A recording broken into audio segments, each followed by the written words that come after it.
Welcome back to Omni Wizard. Today's adventure. What if Harry Potter was raised by Wonder Woman and every Amazon of Themyscira wanted him? If you're enjoying these stories, take a second to hit that subscribe button and ring the bell so you never miss what comes next. Now settle in and let's begin. Chapter 1. The child the mist carried. The storm over Surrey was not the kind of storm that belonged to England in November.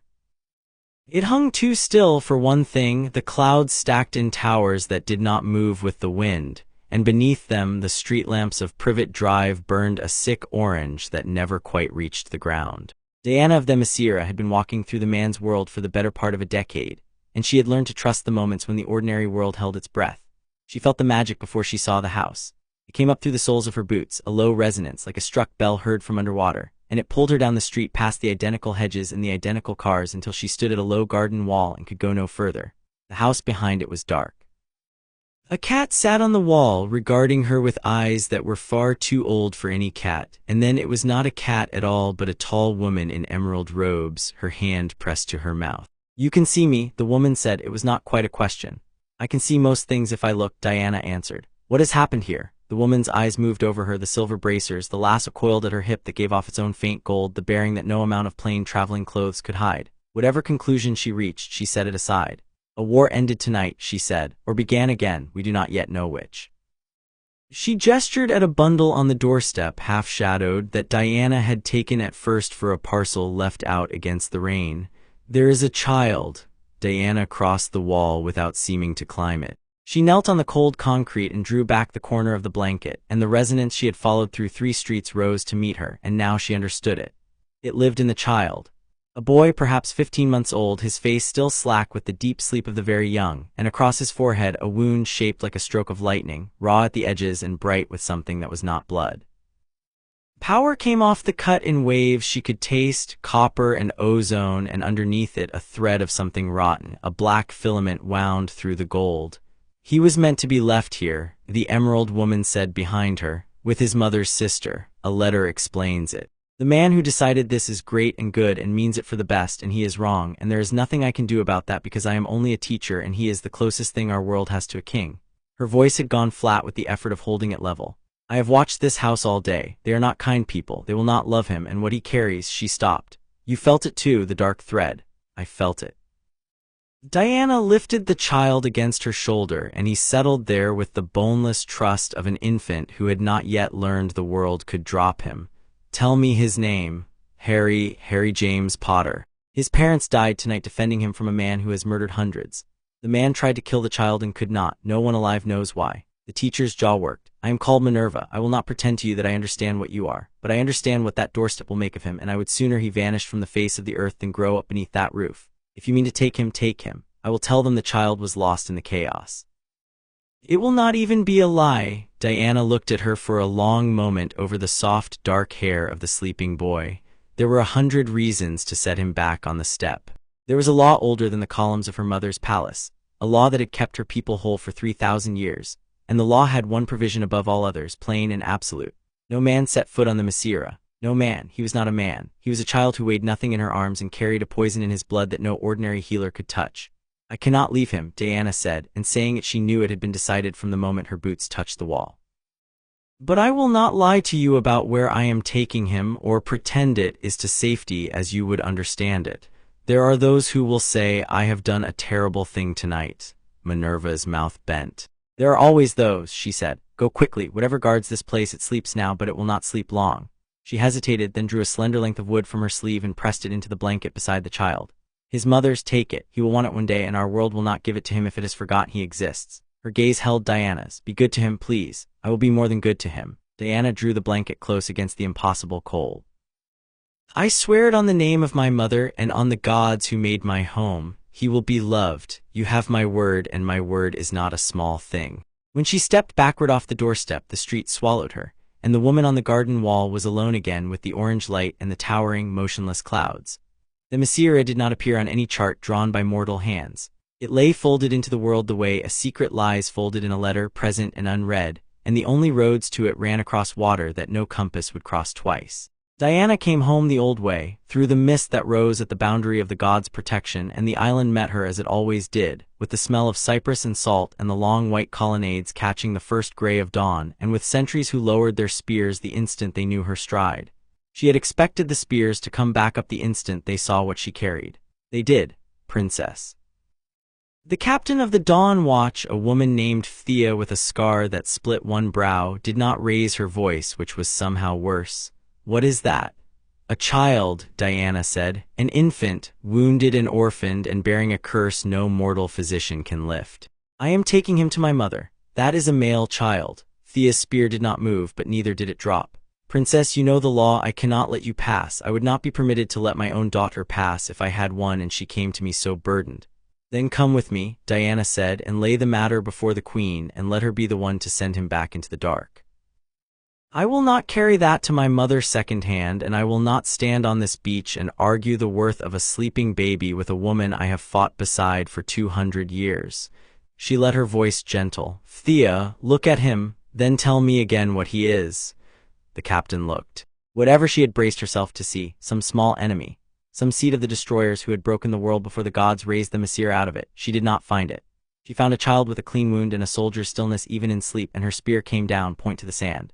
"The queen is in the temple," she said. "I will walk with you. And princess, when this goes wrong, and it will, remember that I let you by because I am a fool for a sleeping face, and not because you talked me round." "You have never once talked me round." "I remember everything," Diana said, "and I love you for the fool you are." They went up through the waking city together, and the island watched them pass.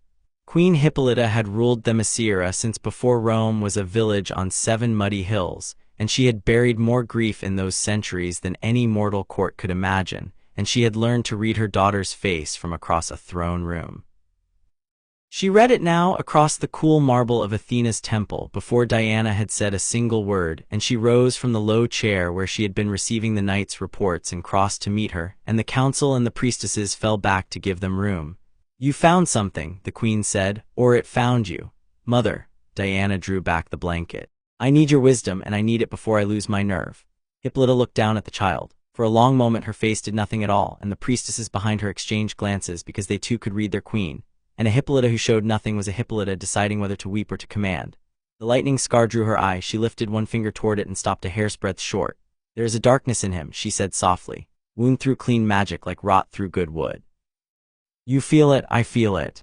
A teacher in the man's world told me his story." Diana told it then plainly and without ornament: the dead parents, the murder the child had somehow survived, the doorstep, the cold relatives, the wand his mother had left. She told her mother of the promise she had made on Hippolyta's own name, and she watched her mother's eyes when she said it, and she did not look away from the cost of having sworn it. When she finished, the chamber was silent but for the small wet sounds of the child breathing. "You bound my name to it," Hippolyta said. "I did. I had no right. I will accept whatever you decide is owed for that." Diana lowered her head, though she did not lower the child. "But I will say this once here before the council and the gods. I have walked the man's world for years. I have seen what it does to those it decides are nothing. I have pulled girls from rivers and boys from fires, and I have not been able to save a tenth of them, and I have made my peace with that because I could not carry them all home. This one I can carry. This one is in my arms, and the law that says I must set him down again is a law for keeping men out, and what I hold is not a man, mother. He is a child who will die or be twisted into something monstrous, and I am asking you, not as your subject, as your daughter, to let me keep my word."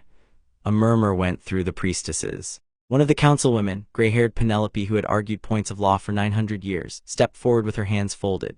"Sister Queen," she said, "I will speak because someone must, and better me than a younger and angrier voice. The law is not cruelty. The law is the wall that has kept us whole since Heracles and his men chained us and burned our temples and made us slaves in our own home. We did not write no man out of hatred. We wrote it out of memory. Every woman on this island carries the memory in her bones, and the child grows. He is small now. He will not be small forever.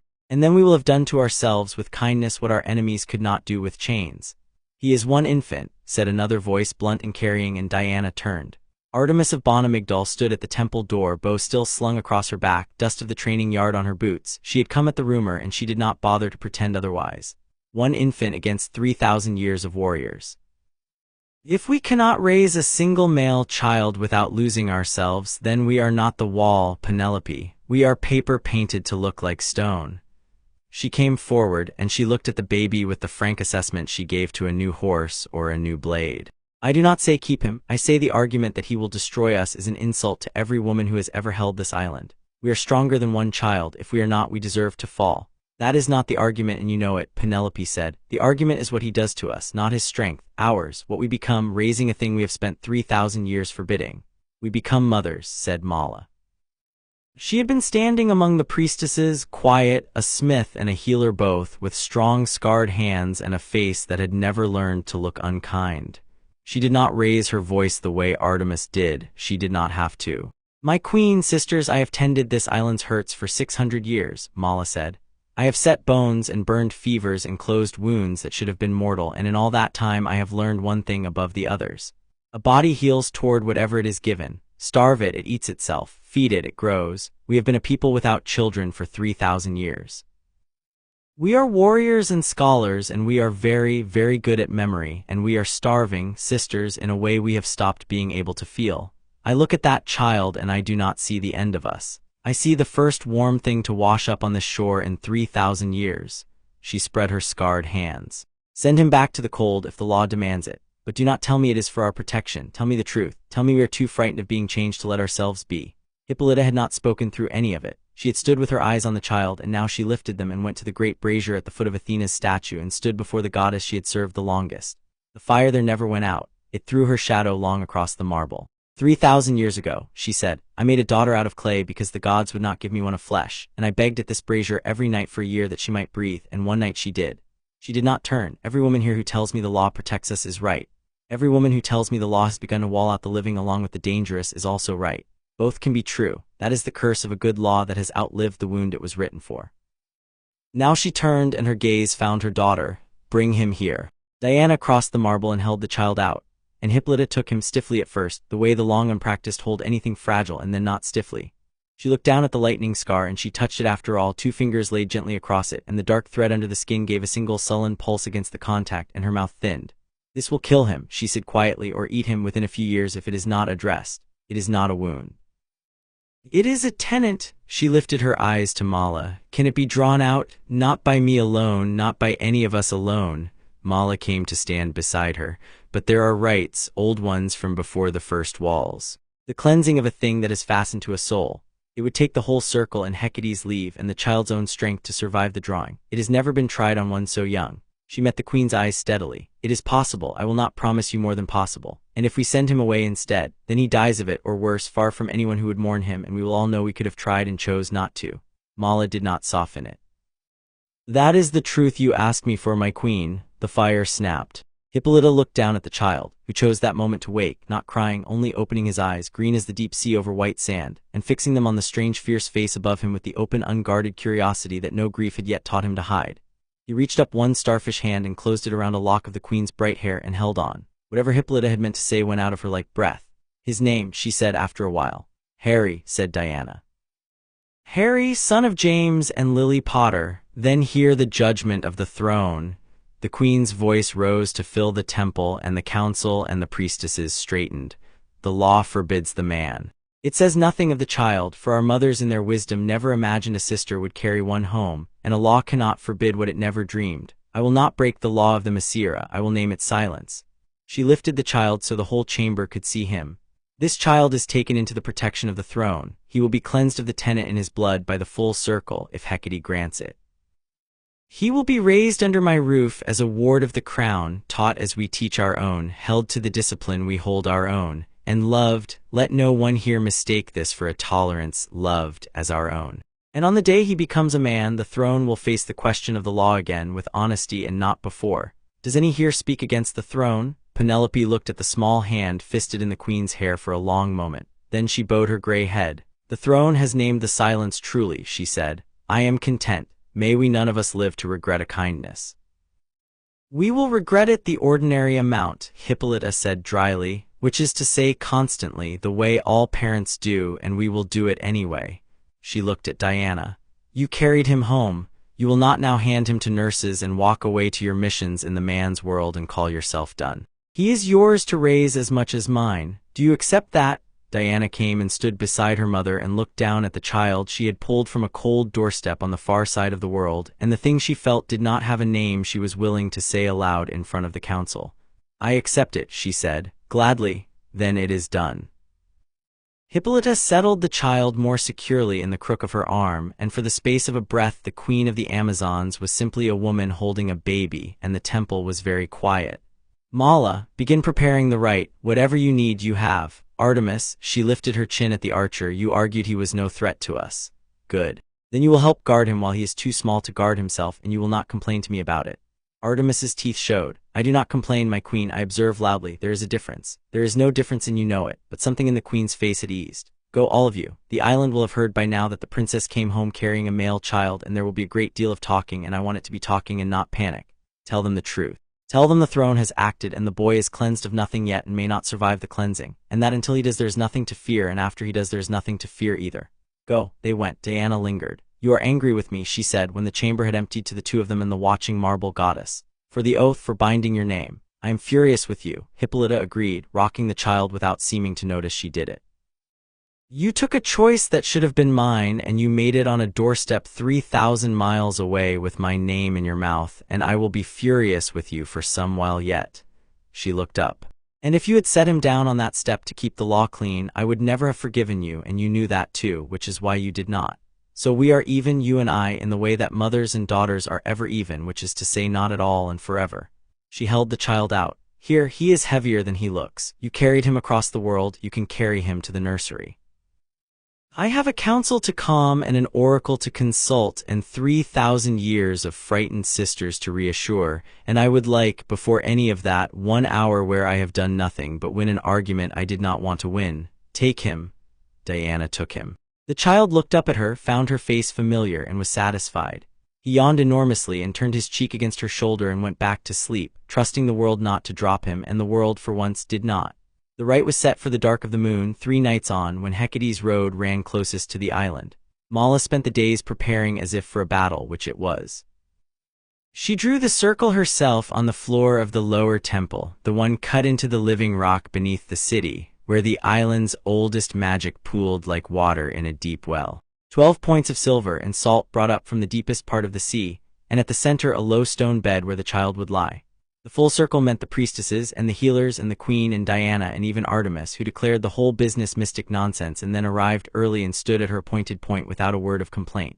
Hecate came when she was called. She did not come as a statue or a light. She came as a tall woman in the doorway who had not been there a moment before, with 3 faces that the eye could only ever hold one of at a time, and dogs at her heels made of shadow and starlight, and the torches in the temple bent toward her like reeds in a current. The priestesses went to their knees. Hippolyta inclined her head the precise degree a queen gives to a power not her subject and not her sovereign. You have a thief in the child, the goddess said. Her voice came from everywhere. A scrap of a wizard's soul, torn loose by his own black work and lodged in the only living thing nearby when his body burst. He does not know it rides there. The child does not know he carries it, but it knows and it grows, and it means to wear him in time the way a man wears a coat. She turned her 3-in-1 face toward Diana. You felt it on the doorstep. You brought it into the heart of the only place on earth I have never been able to fully see. That was either very brave or very stupid, daughter of Hippolyta. It was both, Diana said. It usually is. The goddess's many mouths moved in something that might have been a smile. Yes. That is the family I remember. She looked at the sleeping child on the stone bed. I can draw the thief out. I cannot do it gently, and I cannot do it alone. The drawing will hurt him, and a soul that young can be pulled apart by its own pain as easily as healed. He will need anchors, living ones, hands and voices he will reach for instead of slipping away. That is what your circle is for, not the magic. I am the magic. You are the reasons he comes back. Tell us what to do, said Mala. Touch him, Hecate said simply. When he screams, do not let go. When he reaches, be there. When the dark thing tells him, in the only language a soul that age understands, that he is alone and always was, and the cold doorstep was the truth of him, make a liar of it. That is all. That is everything. Her 3 faces turned, slow as a wheel. Begin. It went exactly as terribly as she had promised. The drawing took an hour that felt like a year. The child woke and screamed, and the scream was not a child's ordinary fury but something deeper, something with another voice braided into it, low and adult and full of hate, and the dark filament rose up out of the lightning scar like smoke pulled through a keyhole, fighting every inch. Hecate's hands moved in the smoke, and her dogs paced the circle, and the temple shook to its roots, and the women held on. Mala held his small hand in both of hers and talked to him the whole time, low and steady, nonsense and comfort and the names of stars, never once stopping. Artemis, who had called it mystic nonsense, gripped his other hand so hard her knuckles whitened and growled at the rising smoke like a thing that could be threatened, and perhaps it could, because it flinched from her. Hippolyta stood at his head with her hands cupped around the screaming face and sang, in the old tongue, the lullaby she had sung to a clay daughter 3,000 years before, the one she had never had cause to sing again. And Diana knelt at the center of it all with her hand flat on the child's heaving chest over the heart and said his name, over and over, Harry, Harry, we are here, you are not on the doorstep, you are not alone, come back, Harry. At the worst of it, the smoke gathered itself and lunged, not outward but down back into the child, a last grasp for the only home it had ever known, and the scar split wider and bled black, and the adult voice in the screaming rose to a shriek of pure refusal. And for one moment the child's green eyes flew open and were not green at all but red, slit-pupiled, ancient and starving. No, said Hippolyta, and there was 3,000 years in it. You will not have him, Hecate, now. The goddess closed her 3-in-1 fist, the smoke tore free, the shriek cut off. For a moment it writhed in the air above the stone bed, a ragged thing the size of a man's 2 hands mewling, and then Hecate's shadow dogs took it and it was simply gone, the way a candle flame is gone, leaving only the smell of it and a thin singing silence. The child's eyes were green again. He was sobbing now, ordinary exhausted infant sobs, hiccuping and snot-faced and entirely, gloriously mortal. And Mala had him up off the stone and against her chest before Hecate had fully lowered her hand, and the whole circle broke and crowded in. All the discipline of 3,000 years dissolving into a knot of warriors fussing over one small crying boy, and the goddess of the crossroads watched them with her many faces and did not interrupt. It is done, Hecate said at last to Hippolyta over the din. The thief is destroyed. What is left is only the child, and the gifts he was born with, and a scar that will never quite fade because true things leave marks. She tilted her head, and one of her faces was studying Diana and one the queen, and one the whole crowded circle of fierce women and the child at the heart of it. You asked me here for a healing, daughter of Hippolyta. Understand that I have witnessed one, not the child's. He was always going to live or die by the drawing. The healing I came to see was theirs. She gestured at the circle. 3,000 years, and they had forgotten they could do that, hold on to a small reaching hand and refuse to let go. You will want to remember tonight, all of you in the years ahead, when he is grown and the world comes for him, as the world always comes for the loved and the powerful. Remember that the first thing you ever did for him was refuse to let him go. We will remember, said Hippolyta. See that you do. Hecate gathered her dogs and her shadows. At the doorway she paused, and her central face turned back, and it was, for just that moment, unmistakably amused. One more thing, Queen of the Amazons, since I am owed nothing and will give it freely. The child carries his own magic, not mine, not yours, a wizard's birthright, raw and large and not yet awake. When it wakes and you train it alongside the spear, you will raise something this world has not seen since the demigods walked openly among men. Whether that is a blessing or a burden, I leave to you to discover. I find I am curious. I am very rarely curious anymore. And then the doorway was only a doorway, and the goddess was gone, and the torches stood straight again. In the ringing quiet, the child who would be called Harry of Themyscira fell asleep against Mala's shoulder, worn out from the unmaking of the worst thing inside him, and one by one the women who had held him through it found they did not want to be the first to leave. Hippolyta looked at the child a long while. Then she looked at her daughter. Well, the queen said, it seems we are doing this. She drew a breath that shook only at the very end of it. Mala, he sleeps in the nursery wing tonight, and you do not leave him, and tomorrow the whole island will want to see the boy the princess brought home, and we will let them a few at a time so that no one fears what they have not met. Artemis, the archer looked up, still scowling, still gripping the edge of the stone bed as though it might be pried from her. You wept. I saw you. I did not weep, Artemis said. Salt fell out of my eyes from the effort of holding a screaming infant for an hour. It is a known phenomenon, ask Mala. It is a known phenomenon, Mala agreed gravely over the sleeping child's head. Very common in the fiercest of us. We call it weeping.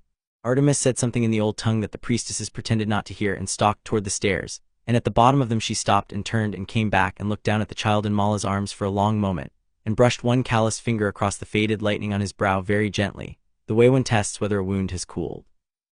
He held on hard, she said, to no one and to all of them. For something so small, he held on. She cleared her throat. Wake me when he can hold a bow. The rest of this I will leave to the soft-handed. And she went up the stairs, and the way she took them 2 at a time so no one would see her face fooled no one at all. Diana came and stood at her mother's side, and together they looked down at the child the mist had carried, cleansed now, breathing easy, his fists curled loose in sleep against a healer's heart, surrounded on every side by women who 3 nights ago would have crossed an ocean to keep his kind off their shore and who now could not be made to leave the room. You swore on my name that he would be loved, Hippolyta said quietly. I did. It was a reckless oath. It was. The queen reached out and laid her hand very lightly on the sleeping boy's dark hair and left it there. Then we had better make it true, she said. All of us, for as long as it takes, which I suspect, and here something moved at the corner of her mouth that her counsel would not have recognized, will be the rest of our very long lives. The island took longer to decide about him than the throne had.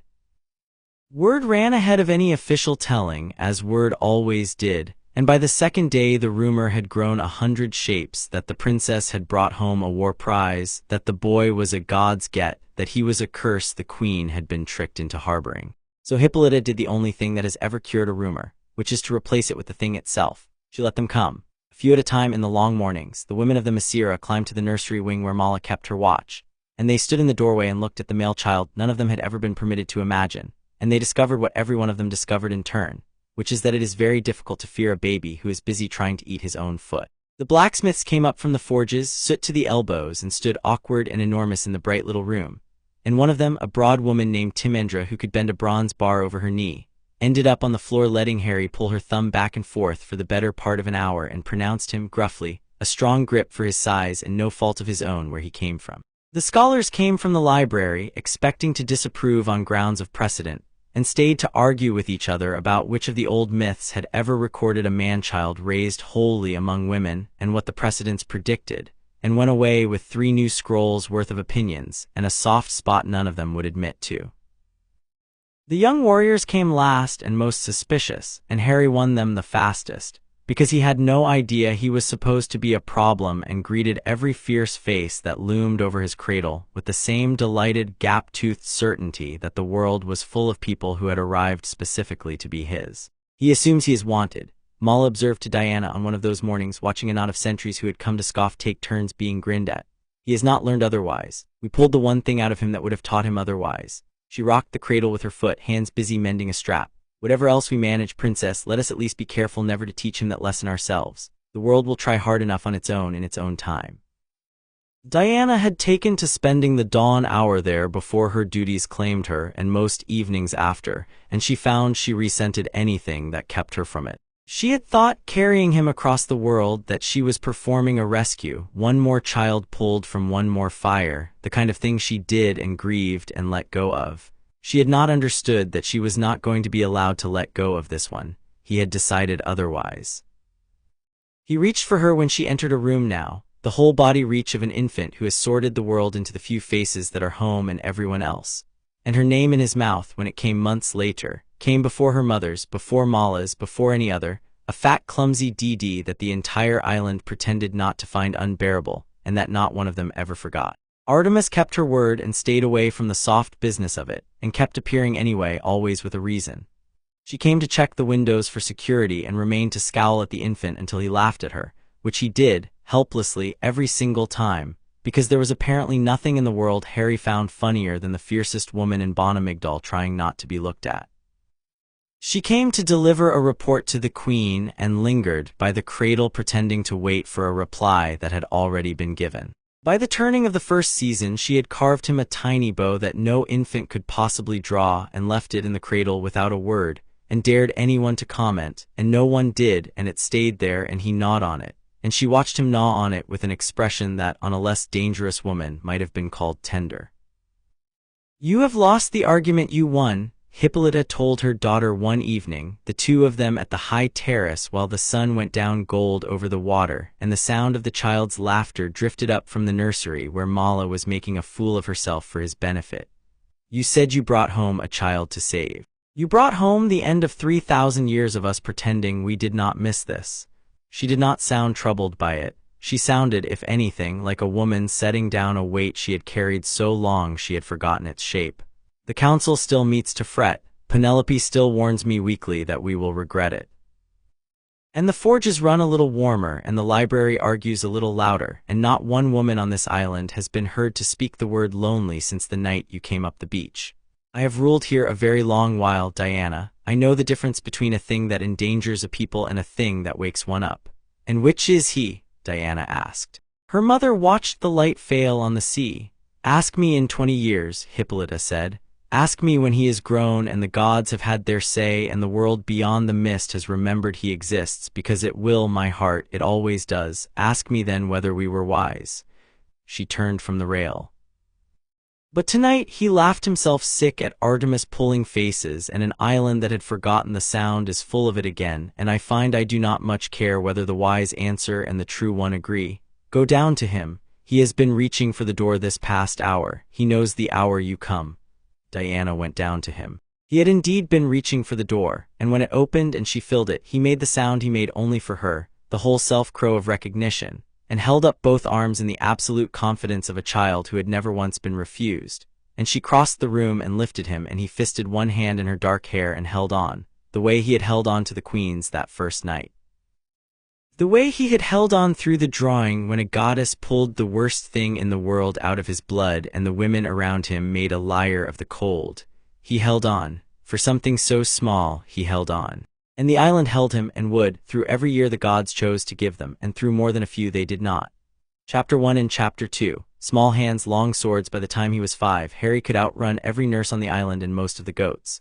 This was held to be a problem only by the people responsible for catching him, which on any given morning might be half the palace staff and one increasingly winded priestess. The rest of the Themyscira had come round to the view that a child who ran was a child who was well, and a child who laughed while running was a gift the gods sent rarely and snatched back without warning. And so when Harry tore barefoot through the colonnades with a stolen fig in each fist and a chorus of mock-furious adults at his heels, the women who were supposed to be at their posts found reasons to be slow about stopping him.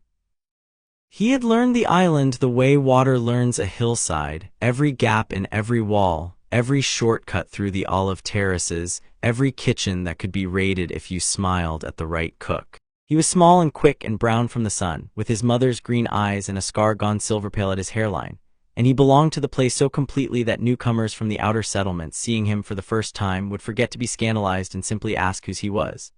Everyone's was the answer they got, usually with a shrug, because it was the truth and there was no shorter way to say it. He had, in the loose accounting of a child who has never had to count, a great many mothers and no clear sense that this was unusual. There was Diana, who was his first and his deepest, the one whose return from the man's world reordered the whole shape of a week. He could feel her coming back before the watchtowers called it, some animal certainty that brought him down to the harbor steps to wait. There was the Queen, who was grandmother when no council sat and Your Majesty when one did, and who had taught him that the difference between the two was the most important lesson a prince could learn, and had never once explained why he should think of himself as a prince. There was Mala, whose forge he was forbidden from and lived in anyway, who let him pump the bellows when no one important was watching, and who had the most reliable lap on the island for the kind of crying a child does not want witnessed. And there was Artemis, who was not a mother and would have thrown anyone who called her one off the sea wall, and who was in the private arithmetic of a 5-year-old the most important adult alive. It had to do with the bow. The tiny bow she had left in his cradle had been outgrown and replaced and outgrown again, and each replacement had appeared without ceremony, set against his door in the night, a little larger and a little truer than the last. Artemis did not explain the bows. She did not explain anything. What she did was arrive at the practice field before the sun cleared the eastern ridge, every morning whether or not Harry came, and shoot, and if Harry came he always came. She let him stand at her hip and watch, and once in a while without warning she would crouch behind him and fold his small hands around the grip and the string and say in the flat voice she used for things that mattered, "Feel the wind. Do not aim at the target. Aim at where the arrow wants to go and let the wind carry it home." And the arrow would fly nowhere near the target because he was 5, and she would grunt and reset his elbow and say nothing about it, and that absence of disappointment was the warmest thing in his small ferocious world. "You are spoiling him," Diana told her once, watching from the colonnade with her arms folded, the morning gone gold around the 2 figures at the far end of the field. "He thinks the sun comes up so that you can teach him to shoot.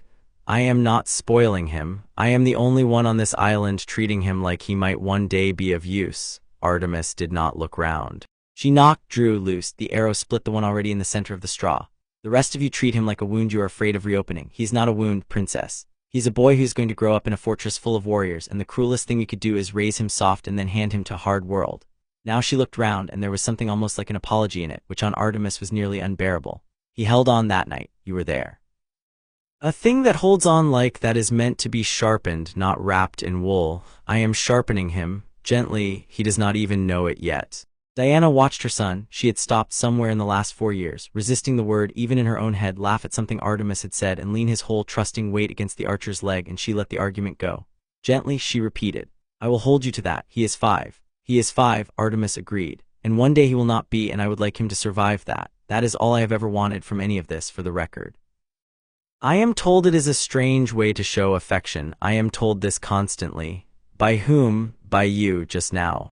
With your face?" And she turned back to the field and called Harry's name, and he came at a dead run, and the morning went on.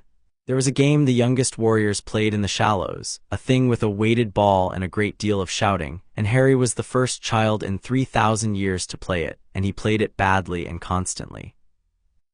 The women who joined the shallows on their rest days found themselves drawn into it against their dignity, fierce immortal warriors splashing after a leather ball because a 7-year-old had looked up at them with his whole open face and asked, and the asking had undone them, the way it always did. Diana came back from a hard month in the man's world once to find half the dawn watching the surf at sunset, soaked and laughing, and her son at the center of it organizing teams with the grave seriousness of a general. And she stood on the harbor steps and watched a long while before anyone noticed her. And she thought that she had pulled girls from rivers and boys from fires across 100 years, and never once seen a rescue look like this, like an island remembering in the shallows at sunset. What it had been built to protect and had nearly forgotten it still could.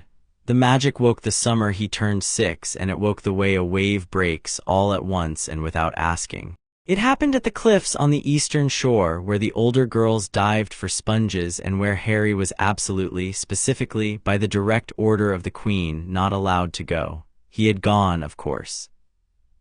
He had gone with a cohort of girls 4 and 5 years his senior who had been talked into it by the particular genius small children have for organizing their own destruction, and he had been doing exactly as well as a 6-year-old does on a wet cliff edge, which is to say he had been doing fine right up until the moment he was not.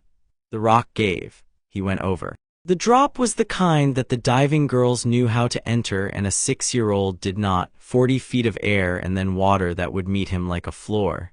He did not hit the water. 3 feet above it, in the half-second before the sea, he stopped. The air around him bent. The girls on the cliff, screaming, saw him hang there in a knot of light that had no color and a smell like a storm about to break. And then the light flung him sideways, not down, casting him up onto the flat shelf of rock where the sponge baskets sat, hard enough to knock the wind from him and gently enough to break nothing. And the sea closed over the place where he should have died with a sound like a slammed door. By the time Diana reached the cliffs, she had felt it, the way she had felt him on the doorstep, the way she would always feel it. Half the island was there, and Harry was sitting in a tide pool with his knees up and his arms around them, shaking, unhurt, ringed by a circle of scorched rock that the waves had not yet washed clean, and not one of the diving girls would come within 10 feet of him. Diana came within 10 feet of him.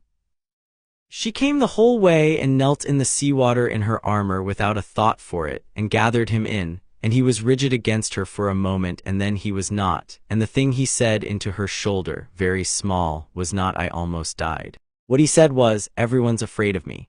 "No," Diana said, "no, my heart, they are afraid for you. There is a difference and you will learn it, and it is the most important difference there is." She drew back enough to look at him, at the green eyes huge in the salt stiff face, and she made the decision that her mother and Mala and Hecate had all in their different ways told her would come. "The thing that happened just now, the light, do you know what it was?" He shook his head. "It was yours. It came out of you because you were falling, and some part of you decided, very fast, that you would rather not. That part of you is real. It is as much yours as your hands, as your eyes." She wiped salt from his cheek with her thumb. "Hecate told us this would come. You carry magic, Harry. Old magic from the people you were born to, wizards and witches who could do things the rest of the world calls impossible. It has been sleeping in you, and now it has woken, and it's going to be loud and frightening for a while because it does not yet know its own strength, and neither do you." She held his gaze. "But it is not a curse. It is not the dark thing we pulled out of you when you were a baby. That is gone. It is ash. It will never touch you again. This is clean. This is the part of your first mother and father that lived. Understand me? My first mother and father," he repeated. He had been told about them in the gentle, incomplete way one tells a small child about the dead. "The ones who loved you enough to die so that you would not." Yes, Diana's voice did not waver, which cost her. "And who would be glad past saying to know that what they gave you kept you off the rocks today, even when nothing else could. The magic is theirs, given to you. It is not something to be afraid of. It is something to learn." She rose and lifted him with her and turned to face the silent ring of women on the cliff above, and her voice carried the way her mother's did. He fell. The magic caught him. It is the gift Hecate promised, woken early and rough, and it will need teaching, and we will teach it, and the next person who looks at this child as though he is a danger will answer to me for it. He is 6. He nearly drowned. Go home and be glad he did not, and stop frightening him. They went. They went, and most of them were ashamed, and a few of them lingered to touch his hair as they passed, gruff and apologetic, and Harry, who an hour ago had been certain the whole island had turned to stone against him, watched them go and understood, in the dim enormous way children understand the largest things, that he had been wrong. That the fear had a shape, and the shape was love standing too close to a cliff edge. That night Hecate's mark on his scar warmed once like a banked coal, and in the deep temple the priestesses felt the island's old magic stir and turn toward the sleeping child the way a plant turns toward a window. None of them spoke of it.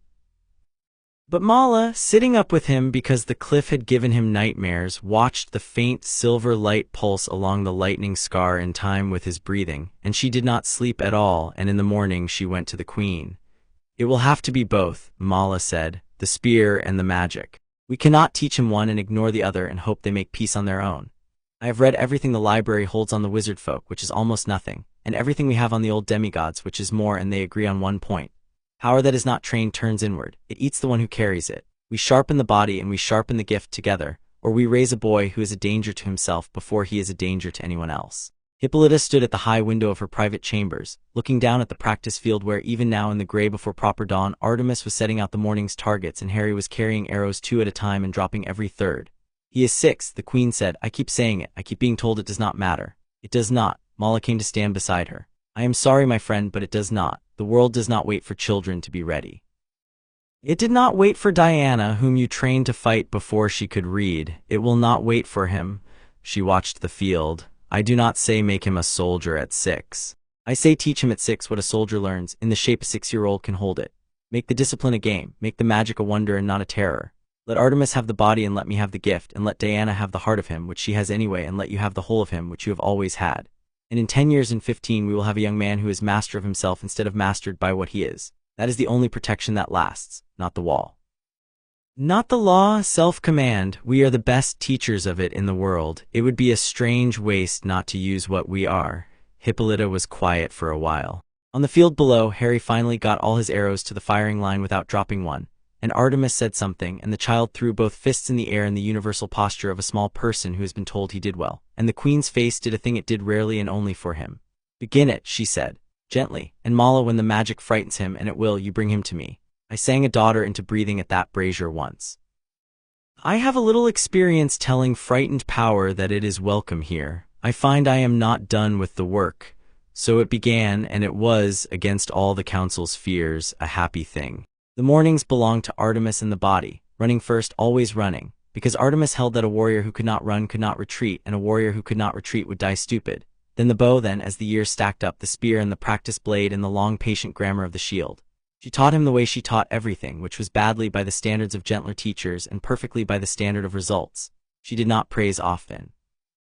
When she did, Harry carried it for days. She did not let him quit ever at anything, and the one time he tried, 8 years old, a bruised hand, a tantrum about it, she sat down in the dust across from him and did not say a word until his fury had nowhere to go but out, and then she said, "Are you finished? Good. The hand still hurts. Pick up the bow."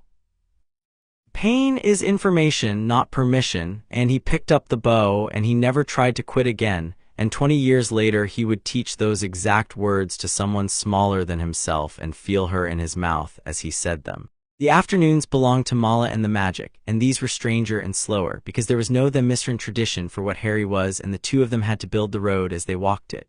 They started with the smallest things. A candle flame moved across a room. A pebble lifted and held, water drawn up out of a bowl and shaped into a wobbling sphere and dropped again and again until it did not wobble.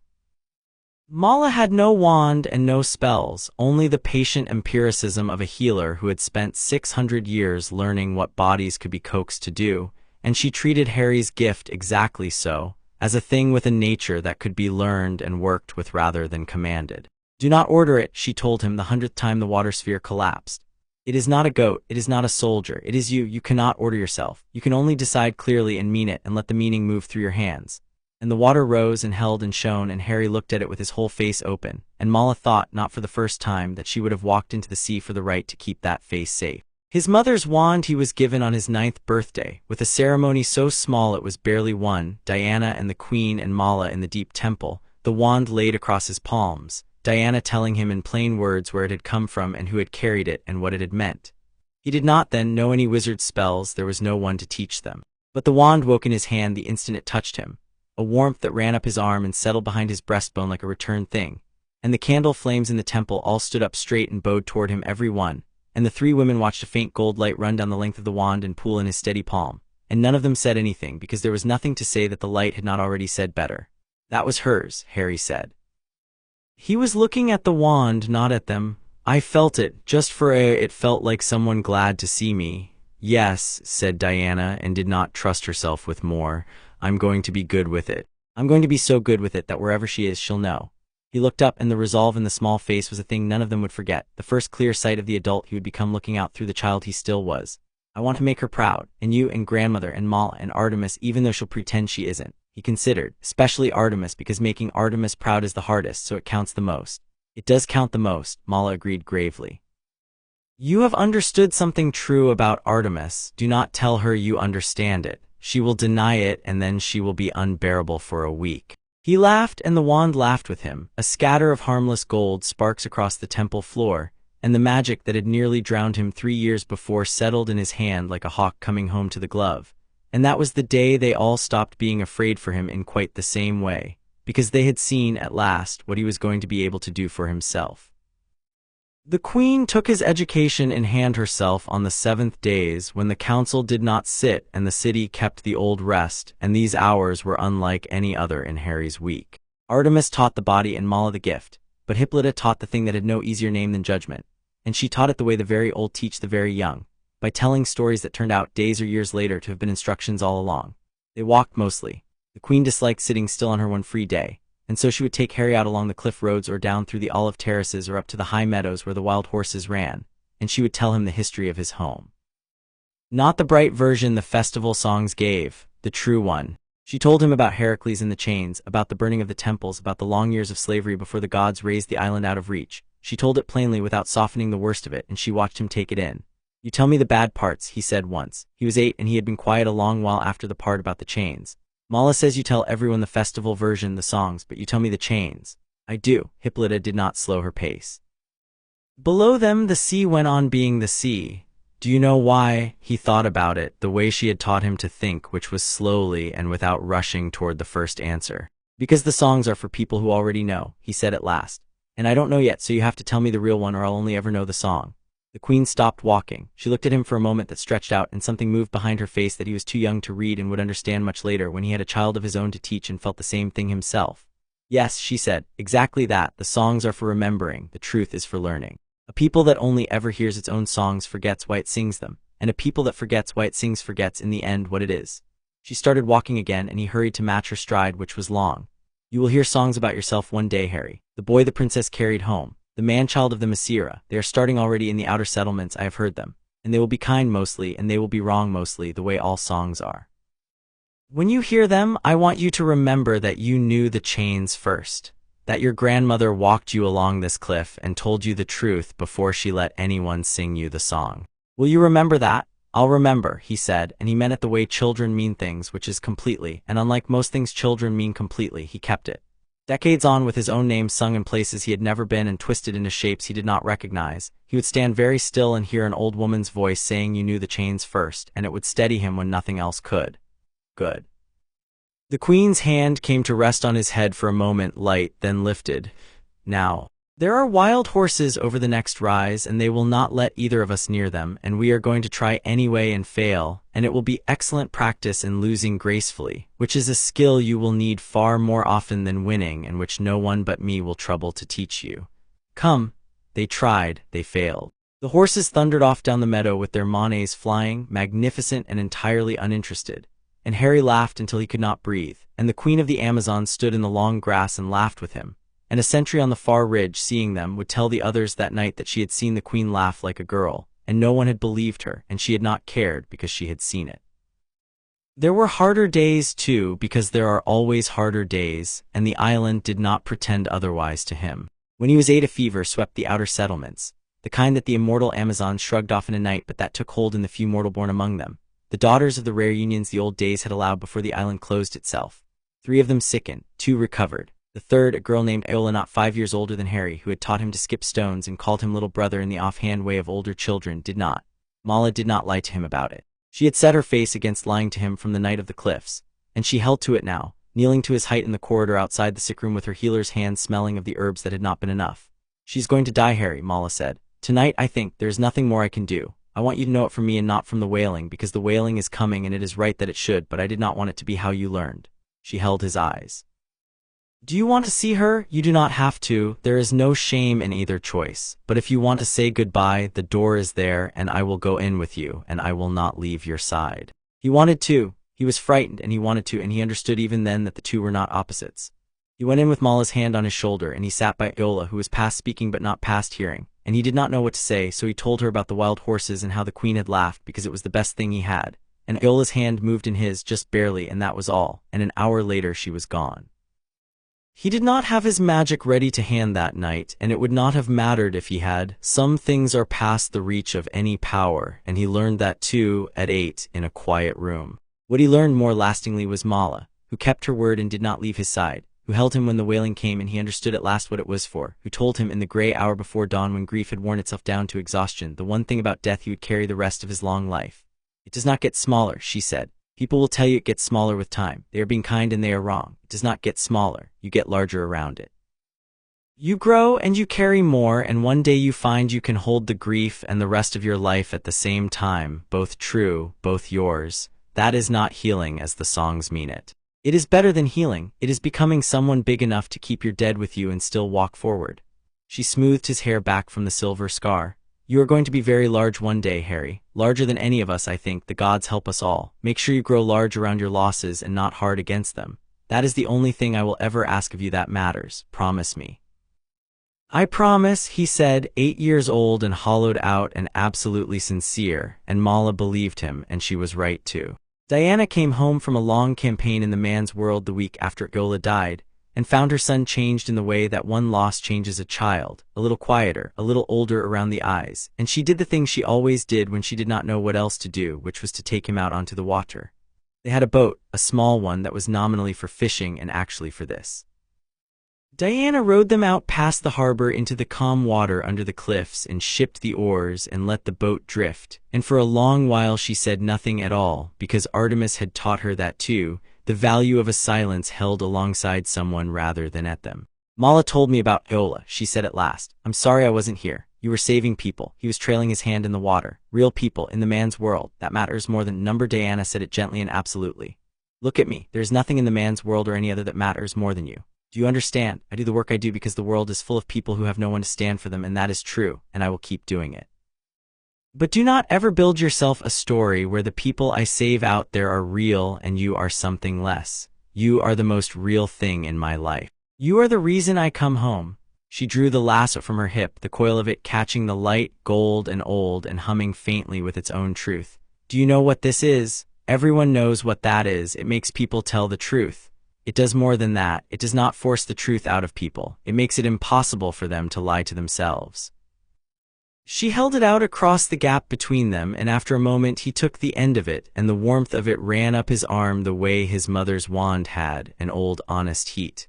"While you hold it, you cannot tell yourself a comfortable lie. So I am going to ask you a question, and you are going to answer it, and neither of us is going to be able to pretend the answer is other than it is.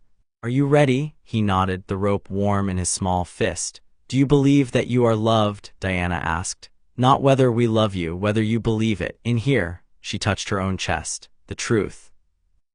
And he opened his mouth to say yes, because it was the answer he wanted to be true, and the lasso would not let him, and what came out instead, to his own startlement, was, mostly I believe it.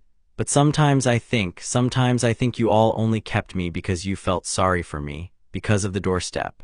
And that if I stopped being good or special or worth the trouble of the law, you'd remember I wasn't supposed to be here, and the rope held him to it, and send me back." Diana was quiet for a moment that he would remember as one of the longest of his childhood. Then she gathered the lasso back hand over hand until there was no boat between them, and she took his face in both her hands. "Hold the rope," she said. "Hold it so you know I cannot lie either." He gripped it. She looked at him down the length of the truth that bound them both. "We did not keep you because we pitied you. We kept you because the moment I lifted you off that step you reached for me, and something in me that had been alone for 300 years answered, and it has never stopped answering since. You are not here on the law's sufferance. You are here because you are ours and we are yours, and that is older and stronger than any law ever written. If you stopped being good, we would teach you to be good again the way we teach you everything. If you stopped being special, you would still be the child who reached for me in the cold. There is no version of you we would send back. There is no behavior that earns you out of this family because you did not earn your way in. You were carried in. That is the whole of it, and the rope will tell you it is true." Her thumbs moved against his cheeks. "Do you feel that it is true?" The lasso burned gold in his hand, and it gave him no room to doubt, and he felt the truth of it go all the way down into the place the doorstep had carved out before he could remember it and fill it. "Yes," he said, and this time the word came easy because it was true, and he knew it was true the way he knew the sun was warm. "Yes, I feel it." "Good." Diana let go of the rope and pulled him in against her, and they sat in the drifting boat under the cliffs while the light went long and gold, mother and son. The lasso pooled between them no longer needed. And somewhere on the shore Mala saw the little boat sitting still on the bright water and knew without being told what was happening in it, and went back to her forge and was glad. It was also, though none of them knew it yet, the day Ares first turned his red eye toward Themyscira and did not look away. The god of war had slept long, chained in his own way to the slow boredom of immortality, waking now and then to feed on some mortal slaughter and sinking back. But power calls to power, and the wand's waking had sent a pulse out through the deep places of the world, a chord struck on a string that had not sounded since the demigods walked openly under the sun, and Ares, in the red dark where the war god dreams, heard it and stirred. He went looking as gods go looking, sending a sliver of his attention out across the folded distances, and he found the island he was forbidden, the island raised by his hated kin to spite him, the fortress of the women who had broken his armies more times than he cared to count, and he found at the heart of it the thing that had rung the bell. A male child, on Themyscira. Trained to the spear by Artemis herself, taught the old magic by the healer, raised at the knee of Hippolyta, beloved past sense by the daughter of the clay. A man-child growing strong in the one place no man was permitted, blessed by Hecate, carrying a wizard's birthright fused to an Amazon's discipline, with the look of a coming storm already in his 9-year-old eyes.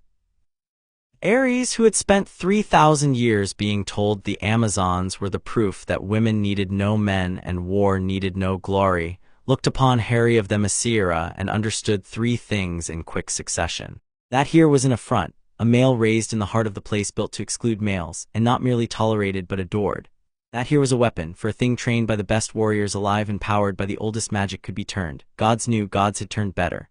And that here, perhaps after 3,000 sterile years, was a war worth waking for. He did not strike. Gods are patient, and the child was a child, and there is no sport in a green blade. He drew his attention back into the red dark to think, and to wait, and to whisper here and there in the dreams of those who might be useful. A witch on her hidden island, ambitious and old and very fond of turning men into beasts. A wraith of a wizard, scattered to nothing across the cold counties of England, hungering after a body and a war.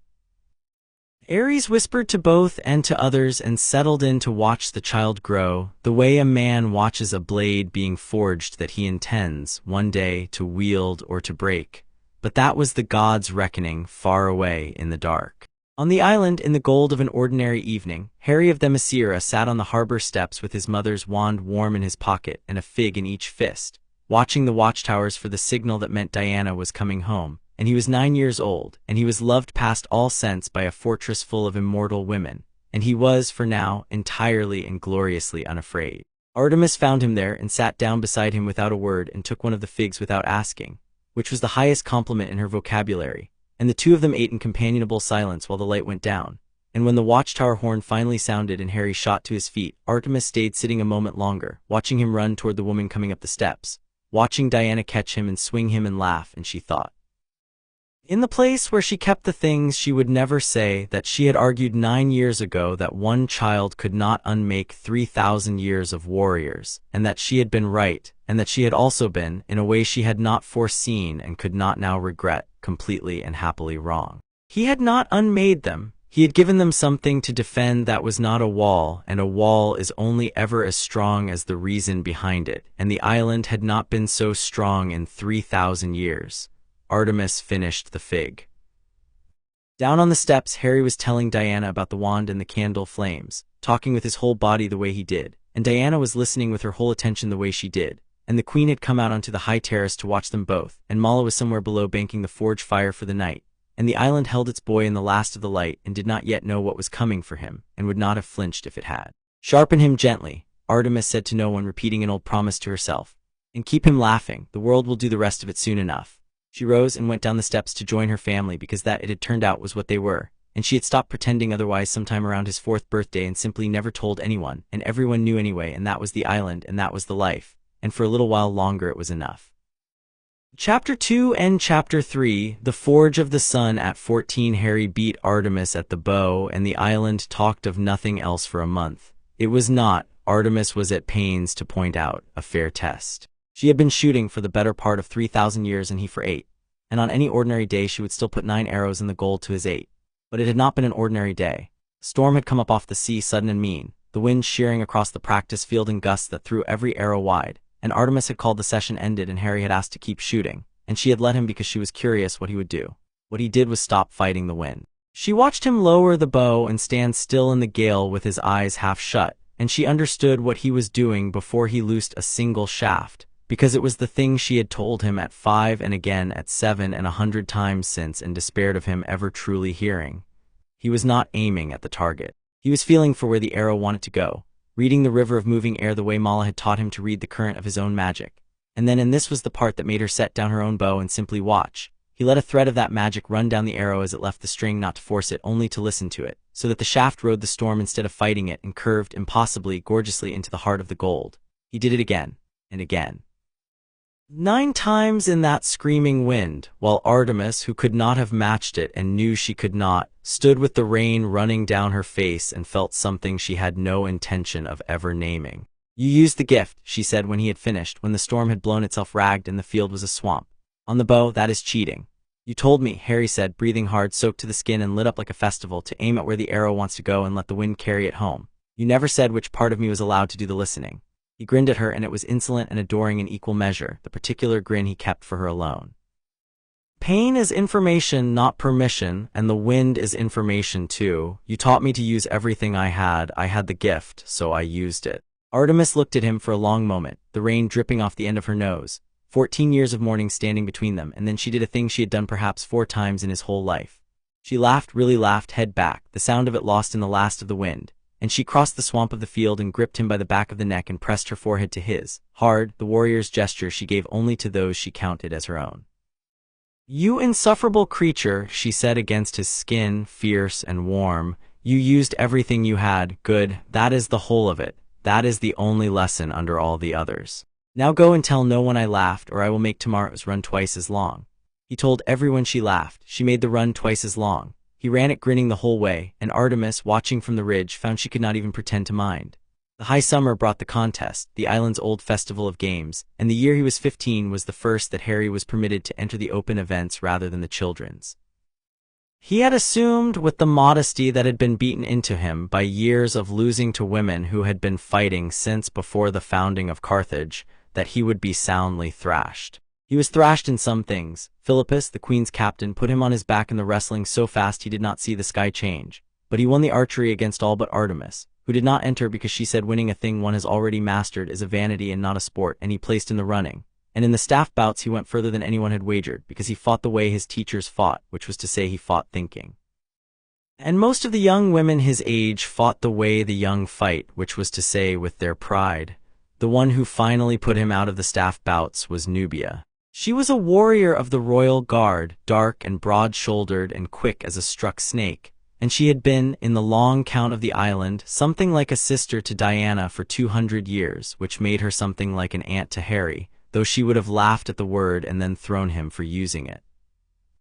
She met him in the 3rd round, and she read him the way he read everyone else, watched him fight 2 bouts and then took him apart in a dozen exchanges, ending with a sweep that put his feet over his head and the butt of her staff at his throat before he had finished landing. You fight like Diana, she said, offering him a hand up he was glad to take. Patient, watching, waiting for the other one to spend their pride. It is good, it is very good, it is also, she hauled him to his feet, exactly what I expected, because I have watched Diana fight for 200 years and you are her echo, and an echo can be predicted by anyone who knew the sound first. You want to beat me, little echo? Stop fighting like your mother, find out how you fight. You have your own way in you somewhere under all that excellent imitation. Go and dig it up. He thought about that for a long time afterward, long enough that Nubia, watching him brood on the edge of the festival field while the torches were lit, came and sat beside him and bumped his shoulder with hers. I did not say it to wound you, she said.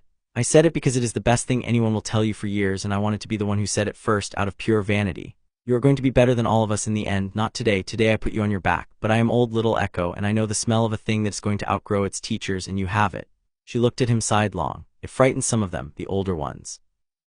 Not because you are male, that argument died when you were a baby, whatever Penelope still mutters into her wine. Because you are going to be strong in a way the island has not held since the demigods, and strength is the thing we trust least, having been broken by it once. So you will spend your life being loved and being a little feared both at once by the same people, and you will have to learn not to let the fear curdle the love or the love blind you to the fear. Diana learned it. You will too. You come from good stock, all of it adopted, which is the best kind because it was chosen. She stood and offered her hand again, this time to pull him up toward the festival fires. Now come and eat. You lost gracefully, which the queen tells me she taught you herself, and a graceful loser is owed roast lamb.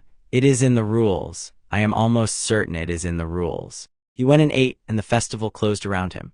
The whole island in its summer best. The songs and the fires and the warriors he had grown up among calling his name across the crowd. And he sat among them as one of them, neither a wound to be guarded nor a weapon to be feared, only Harry, who had lost gracefully and placed in the running and very nearly beat Nubia. And he understood in the warm middle of it, that whatever the world beyond the mist held for him, this fire, these people, this belonging was the thing he would always be fighting to come home to. The festival was also when his blood family came up, the way it sometimes did, sidelong and unbidden.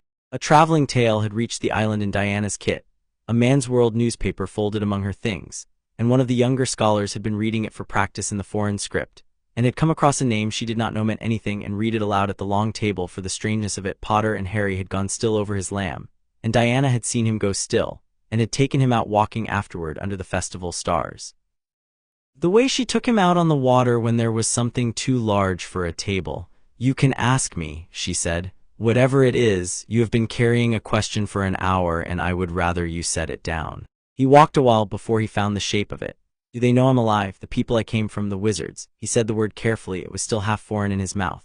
The teacher who gave you my mother's wand, the great and good man who left me on the doorstep. Do they think I'm dead? They think you vanished, Diana said. Minerva told them you were lost in the chaos of that night. As far as the world you were born to knows, the child who survived the killing curse disappeared and was never found. There are stories about you out there, Harry. The boy who lived, they call you. They have made you into a legend and a hope and a small industry of speculation, and not one of them knows that the legend is 15 and beat Nubia's third round and is standing here asking me about it under our own stars. She let that sit. I have never hidden the man's world from you. When you are grown, if you wish to walk into it and tell them you are alive, that is your right, and I will walk in beside you. But I did not want you to grow up as their legend. I wanted you to grow up as our son. There is time enough to be the boy who lived. You only get one chance to be a child who is simply loved, and I was selfish, and I wanted to give you the whole of it before the world came to collect its myth. The man who tried to kill me, Harry said. Ares mentioned him in the trial. No, before that. Mala said at once that he was scattered, that he might come back. He stopped under the stars. Is he still out there? Diana was quiet a moment, choosing truth over comfort, the way the lass had taught them both. Yes, she said. I believe so. He did a terrible thing to his own soul to cheat death, and a thing like that does not undo easily. The scrap we pulled out of you when you were a baby was a piece of him, you know that. If there was one piece, there were likely others, and while they exist, he is not truly gone. He is a wraith, a hunger, waiting for a way back into the world. She turned to face him fully. I will not pretend that will never touch you. You are the one child who survived him, and a creature like that does not forget a wound to its pride any more than Ares does. One day perhaps you will face him. But hear me, Harry, you will not face him as the frightened orphan he made on that doorstep. You will face him as a son of Themyscira, trained by Artemis, blessed by Olympus, master of two kinds of magic, with an island at your back. Whatever he became to cheat death, you became something he cannot imagine, raised in a place he could never reach, loved past all his understanding. He made you an orphan, we made you a prince. When you meet him, if you meet him, make sure he understands the difference before the end. Harry was quiet, taking it in, the festival fires glowing low behind them and the foreign stars wheeling overhead, the same stars, he realized, that hung over the man's world and the people who thought him dead. "I'd want you there," he said at last. "If I face him, and Artemis and grandmother, all of you, I don't want to do it alone." "Then you will not do it alone." Diana put her arm around his shoulders, which she could only just still do. He had grown so. "That is the one promise this family has kept from the first night and will keep to the last. You do not go into the dark alone, not against Ares, not against the Wraith, not against anything the world sends. There is always a door and a song and someone holding on. Remember that, and you can face whatever comes." She steered him back toward the fires. "Now, I am told there was roast lamb owed to graceful losers and that you have not had your share, and I intend to correct that because I am also a graceful loser. I lost an argument to my mother 15 years ago about whether to keep you, and I have never been happier to lose anything in my life. Come, eat. The war can wait until you have had your lamb." The body had become a thing of quiet astonishment to the women who had trained it. He had his bloodfather's lean height, filling out now along the lines the years on the practice field had cut, and he moved with the economy that only ever comes from being taught by people who count wasted motion a moral failing. He could run the cliff road and back without breathing hard. He could hold the heavy shield through a drill that left girls 3 years his senior shaking. He had been thrown by Diana 10,000 times and had learned, somewhere in the last year, to occasionally not be thrown, which Diana counted privately as one of the proudest achievements of her long life and mentioned to no one. And under all of it ran the magic, no longer the wild thing that had flung him off a cliff, but a deep, steady river he had learned the banks of. Mala had taken him as far as her empiricism could reach. He could shape water and fire and stone, could call light and quench it, could mend a cut and dull a pain and move a thing across a room with a thought. And then, the winter he turned 15, she had brought him a book. It was old, and it was a wizard's, and it had come to the island the way most things from the man's world came, which was tangled in Diana's traveling kit after a long campaign, half forgotten, fished out one evening and recognized for what it was. A primer. A child's first book of wandwork, the kind every wizarding household in Britain kept on a shelf. Diana had carried it home for him without quite admitting why, and Mala had read it cover to cover in a night, and the two of them had presented it to him together, and Harry had taken it in both hands as though it might come apart. "This is how they do it," he said. "The people I came from, these are the words." "These are the words," Mala agreed. "And the wand motions, and the theory such as it is a poorly written book, if you ask me, all rules and no understanding, but it is theirs, and it is yours by birth, and you should have it." She watched him turn the pages. "You will find, I think, that you can do half of it already in your own way, without the words. The words are a crutch their children need because they are not taught what you were taught. You learn the river first, they learn the spells first, and only sometimes, late if ever, find the river underneath. You have an advantage they will never understand."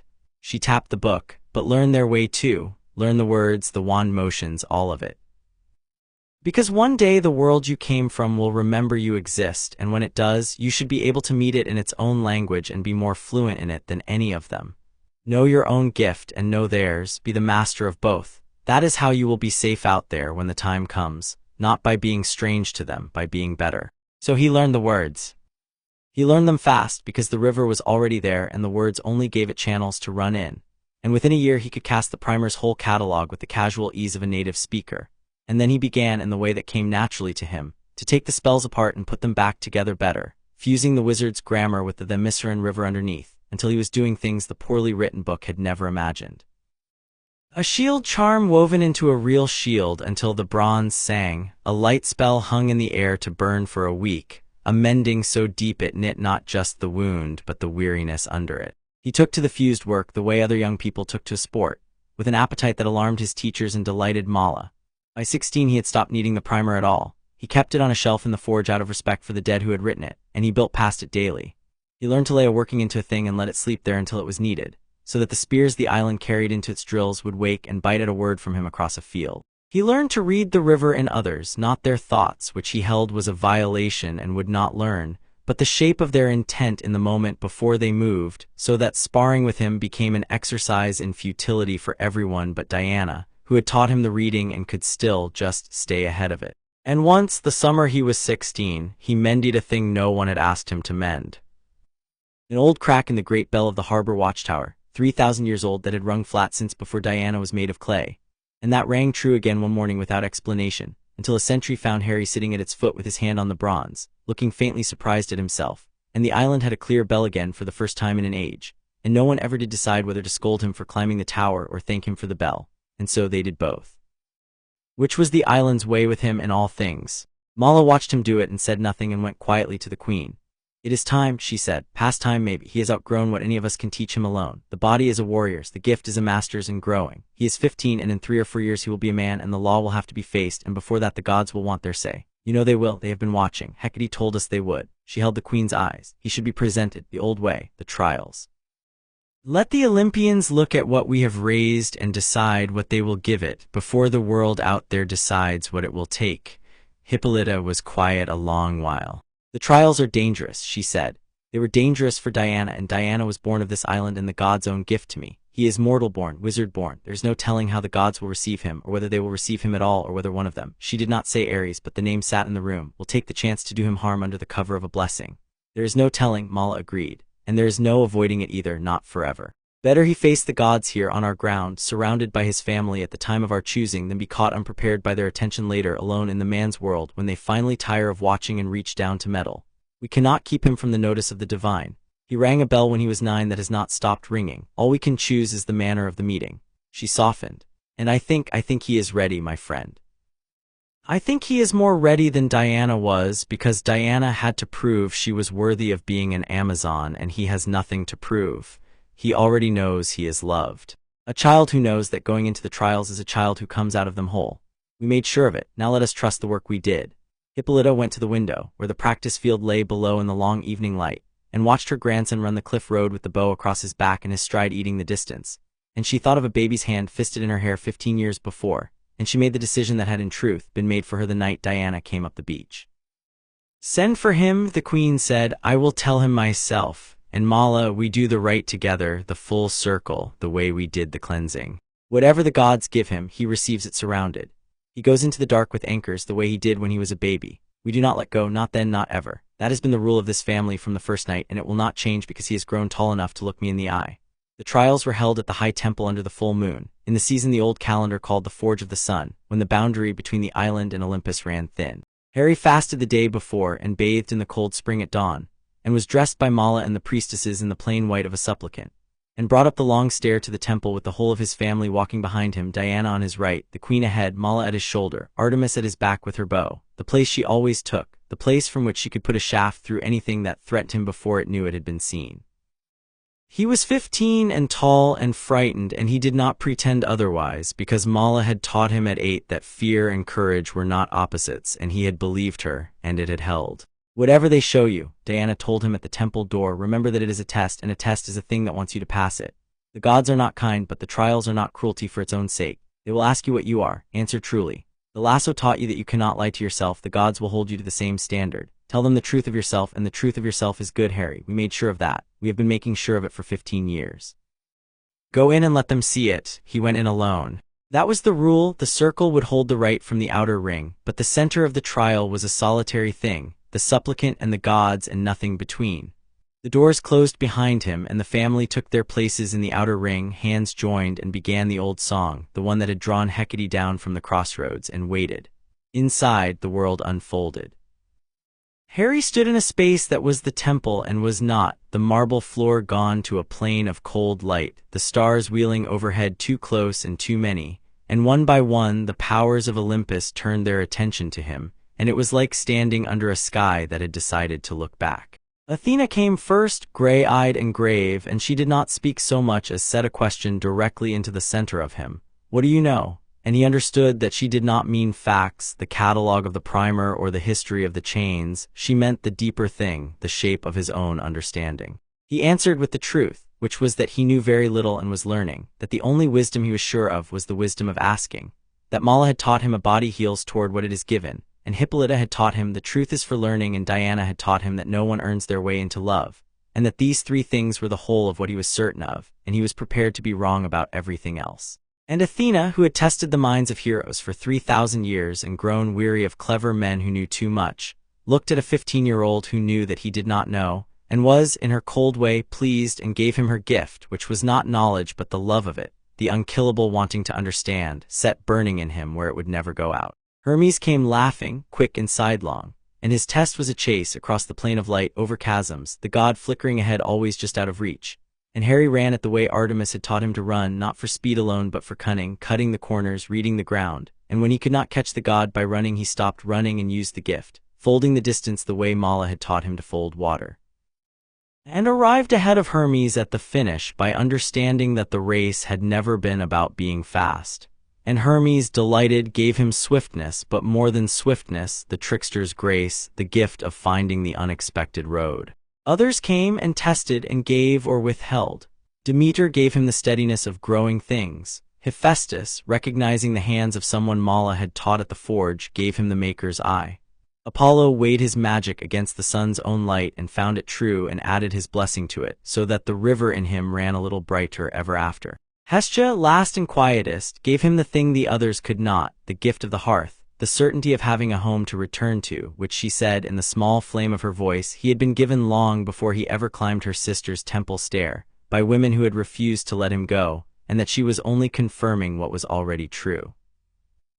Hecate came too, though she was not of Olympus and owed the trial nothing, and she came the way she always came, 3 faces turning slow as a wheel, her shadow dogs pacing the cold light.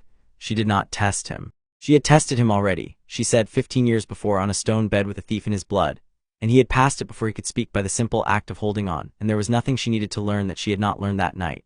What she did instead was look at the gifts the others had laid in him, the love of knowing and the unexpected road and the brightened river and the certainty of a hearth. And she nodded her central face slowly and added her own, which was the oldest of them all. The crossroads, she said, that is what I give you, since the rest have given you their roads. I give you the place where all roads meet, and the eyes to see when you stand there which way each of them runs. You will come to many crossroads, child of the women who held you. Some of them will be dressed as gifts, and some as disasters, and most will be dressed as nothing at all, an ordinary hour, an ordinary choice, and you will not know until long after which were the ones that mattered. I cannot choose your roads for you. No god can, it is the one thing we are forbidden, the choosing. But I can give you the gift of knowing you are standing at a crossroads when you are, so that you choose awake instead of asleep. Most mortals sleepwalk through the turnings of their lives. You will not, that is my gift, and it is a hard one, because to see the crossroads clearly is to carry the weight of every road you did not take. But you held on once when you should have let go, and I think you can carry it. She had begun to fade even as she spoke. Remember the first one, the doorstep and the woman who came up the beach. That was your first crossroads, and you did not even choose it, and it made you anyway. They do not all require your choosing.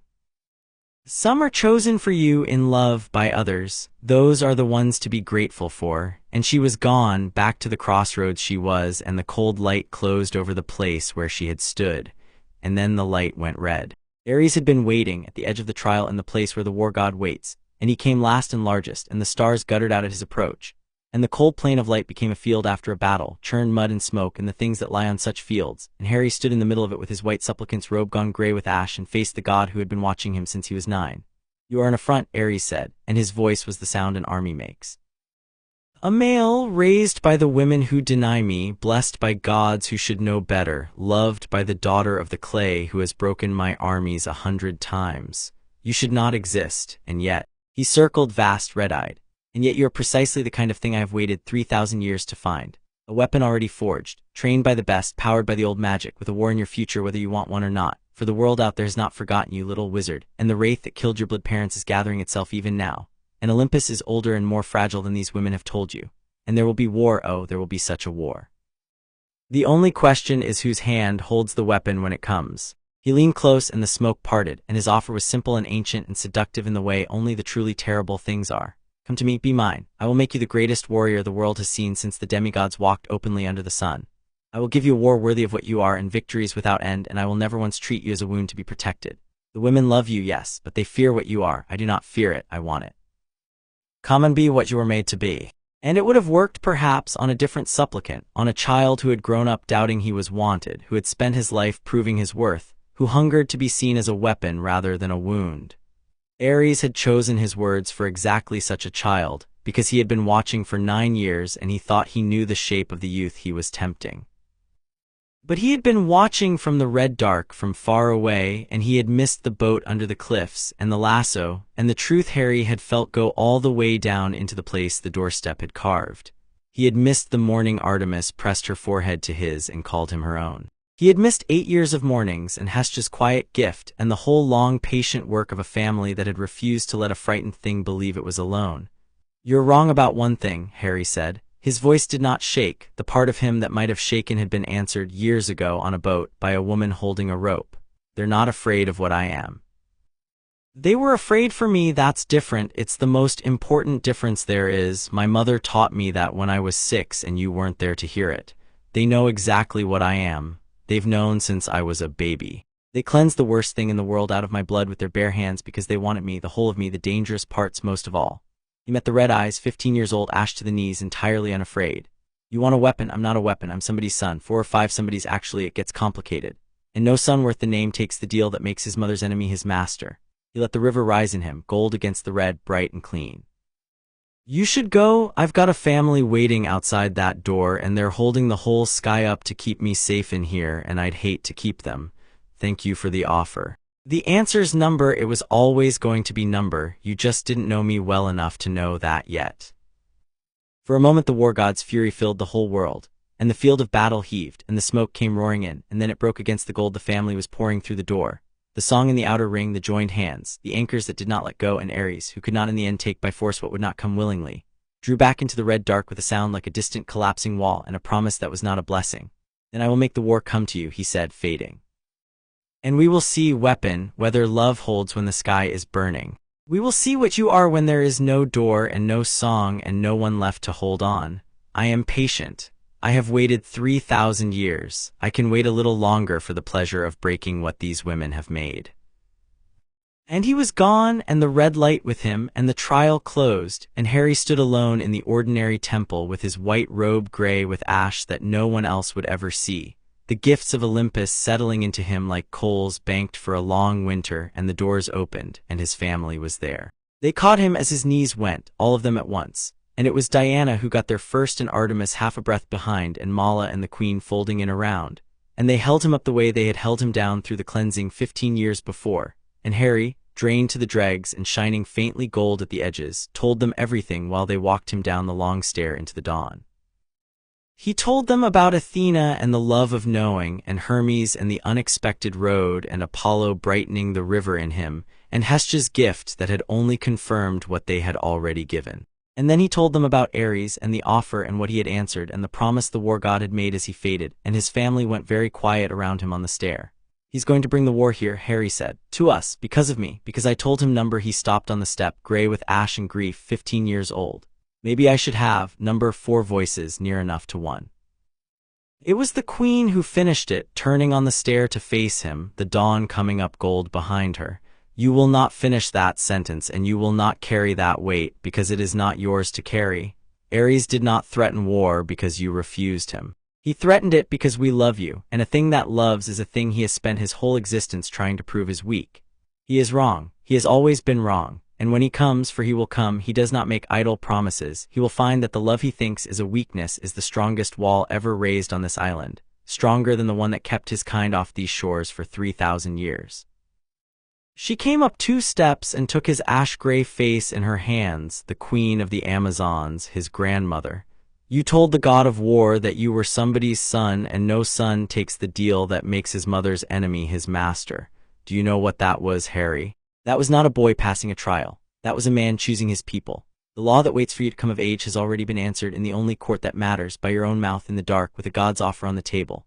You are ours. You chose it. Let him come. We will be ready. Down the stair in the brightening dawn the island was waking, and word was already running ahead of them that the supplicant had passed, that the gods had blessed him, that the war god himself had come and been refused. The songs would have it by nightfall. They would be kind mostly and wrong mostly, and Harry would remember an old woman's voice on a cliff road saying you knew the chains first, and it would steady him. But that was for nightfall. For now there was only the long stair down into the gold, and his family around him, and the gifts of Olympus warm in his blood, and a war coming that none of them could yet see the shape of, and far away on a hidden island of her own, an old and ambitious witch woke from a dream Ares had sent her, and smiled and began at last to make her plans. Chapter 3 and Chapter 4, A Man Among Immortals. The throne faced the law again on the morning Harry turned 22, exactly as Hippolyta had promised it would, 21 years before, with a baby's hand fisted in her hair. It was not, in the end, much of a debate. The council assembled in the temple of Athena where the first judgment had been made, and Penelope rose, gray and ancient and unbowed, to argue the point she had argued his whole life, that the law forbade men, and now one stood before them, no longer a child the silence of the law could excuse. She made the case well. She had had 21 years to refine it. And when she finished, Hippolyta thanked her gravely for her service to the law, which had never once flinched from its duty, and then turned to the assembly and asked a single question. "Is there any woman here," the queen said, "who looks at the warrior standing in this temple and sees an enemy? You knew the question would come today. You have had 2 decades to find the enemy in him. Penelope has searched hardest of all, and Penelope loves him and will not deny it under the lasso, and I will not make her try." A low sound went through the council that was almost laughter. The law was written to keep out those who would do us harm. It cannot, by its own logic, be made to expel one who has spent his life defending us. To do so would not be to honor the law, it would be to betray the wound the law was written to heal. I will not do it. I name him a son of Themyscira, by right of the love that raised him and the choice he made before the gods, and I close the question. Let any who would reopen it speak now. No one spoke. Penelope, last of all, came forward and laid her gnarled hand against Harry's cheek and looked up at him a long moment and said, "I argued against you for 21 years, child, because someone had to guard the wall, and a wall no one guards is no wall at all. I am glad past saying that I lost." Then she turned to the queen. "The wall holds, sister. It only learned to open a door. I am content. I have been content since he was 9 and told a god of war to leave because his family was waiting. I simply enjoyed the arguing." And the temple did laugh then, the whole council of it, and the law of the Themyscira bent at last around the child it had never imagined, and made him a man of the island that no man had ever been permitted to walk. He took the warrior's oath that evening, nailing on the same marble where Diana had carried him as a baby, and rose a citizen, and the island held a feast that lasted 3 days. The feast that followed his oath was the largest the island had thrown in living memory, and that was its own quiet answer to 22 years of Penelope's warnings. The outer settlements came in for it, and the scholars closed the library for 3 days, which they had not done since the founding. And Timender the smith, who had let an infant pull her thumb back and forth 2 decades before, got thoroughly into the wine, and made a speech about strong grips and good stock that no one could follow, and everyone applauded. Harry moved through all of it the way he moved through everything now, easy and attentive, and he made a point of finding Penelope where she sat apart with her cup, and he sat down beside the old woman who had argued against him his whole life, and the two of them watched the dancing without speaking for a while. And then he thanked her for guarding the wall, for never once pretending the question was easy, for loving him enough under all the arguing to want the island certain of him before it opened its door. And Penelope, 900 years old and unsentimental to the last, told him that he was the only victory she had ever been glad to lose, and that he should go and dance with the daughter of the clay before some bolder warrior did it for him, and he had laughed and gone, and that was the feast. The change came slowly, and then not slowly at all, and afterward none of them could say precisely when it had begun, only that there had been a before and an after, and the hinge between them had been so quiet that they had each passed through it alone before they understood it had been a door. Part of it was simply that he had grown. The lean youth of the practice field had become a man who filled a room without trying, broad through the shoulders from the spear and the shield, his blood father's height and his blood mother's eyes, and underneath, the deep banked stillness of someone who has been blessed by Olympus and is no longer surprised by his own power. He moved through the island the way water moves, and women who had bounced him on their knees found, somewhere in the last few years, that they had stopped seeing a child and started seeing a man, and did not always know what to do with the seeing. Artemis knew exactly what to do with it, which was to be furious about it. "This is absurd," she told the empty practice field at dawn, an admission she would have died before making to a living soul. She had come to shoot as she had come every dawn for 22 years, and Harry had not yet arrived, and she had caught herself listening for his step, and the catching had stopped her cold. She had taught him to walk a bowline. She had carved his first bow before he could hold it. She had wept, observed loudly, salt, a known phenomenon, over his screaming infant self while a goddess pulled a demon out of his blood. And now he came down the field in the gray light with the bow across his bare shoulders and the sweat of the morning run on him. And something in her chest did a thing it had no right to do. And she knocked an arrow and put it dead center with more force than the shot required, and refused, absolutely refused, to think about it. He noticed the force of the shot because he noticed everything she had taught him to. "Something's annoyed you," he said, falling in beside her, reaching for his own bow. "Usually it's me." "I haven't done anything yet, I just got here." "You exist loudly," Artemis said. "It is enough. I learned it from you." He drew, loosed, matched her center, and grinned at her sidelong, the insolent, adoring grin he had given her since he was 5, except that he was not 5, and the grin landed differently now, and they both felt it land, and Artemis turned back to the targets with her jaw tight and shot 4 arrows in quick succession at a thing that was already dead. Harry watched her do it. He had spent his whole life learning to read her, the absences, the silences, the things she said with her shoulders instead of her mouth. He read this. He did not say anything, because she had also taught him when not to say things, but a quiet understanding settled between them in the dawn light, unspoken and undeniable, and the morning shooting went on and neither of them mentioned it, and both of them knew. "You're allowed to look at me," he said at last, when the sun had cleared the ridge and the session was ending. He said it gently, not pressing, giving her the room she had spent 22 years giving him. "It's not a betrayal of the child I was. I grew up, you did that. You and the others made me into someone. And I'm not him anymore, the boy on the field. I'm what you made, and I'm standing here, and I'm a grown man, and I notice that you've stopped being able to look at me, and I want you to know it's allowed. Whatever it is, whenever you want, or never if never's the truth, but not out of fear that you're doing something wrong. You're not." He shouldered his bow. "I'd never make you feel you'd done something wrong. You taught me that pain is information, not permission. Yours is information. I'm listening, that's all." Artemis looked at him then, really looked, the way she had not let herself in months, and what she found looking back was not the child she had guarded, but the warrior that guarding had made, steady and unafraid, and offering her, with both hands, a thing she had not dared name.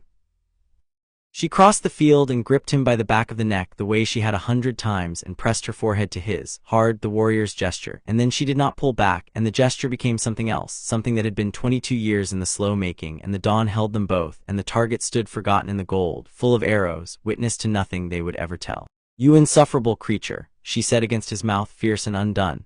"You used everything you had, again, you always do." "You taught me," Harry said, and that was the last either of them said for a while. It did not stay a secret, because nothing stayed a secret on an island of immortal warriors with very little to do between threats, and it did not stay simple, because nothing about Harry of Themyscira had ever been simple from the night the mist carried him in. What surprised the island was how little it surprised them. He had grown up the beloved of all of them, in the broad and open way a child is beloved, and the love had not vanished when he became a man. It had only deepened and complicated and learned new shapes, and the women of Themyscira, who had lived 3,000 years and understood the heart better than any people alive, did not pretend otherwise to themselves. They had raised something rare.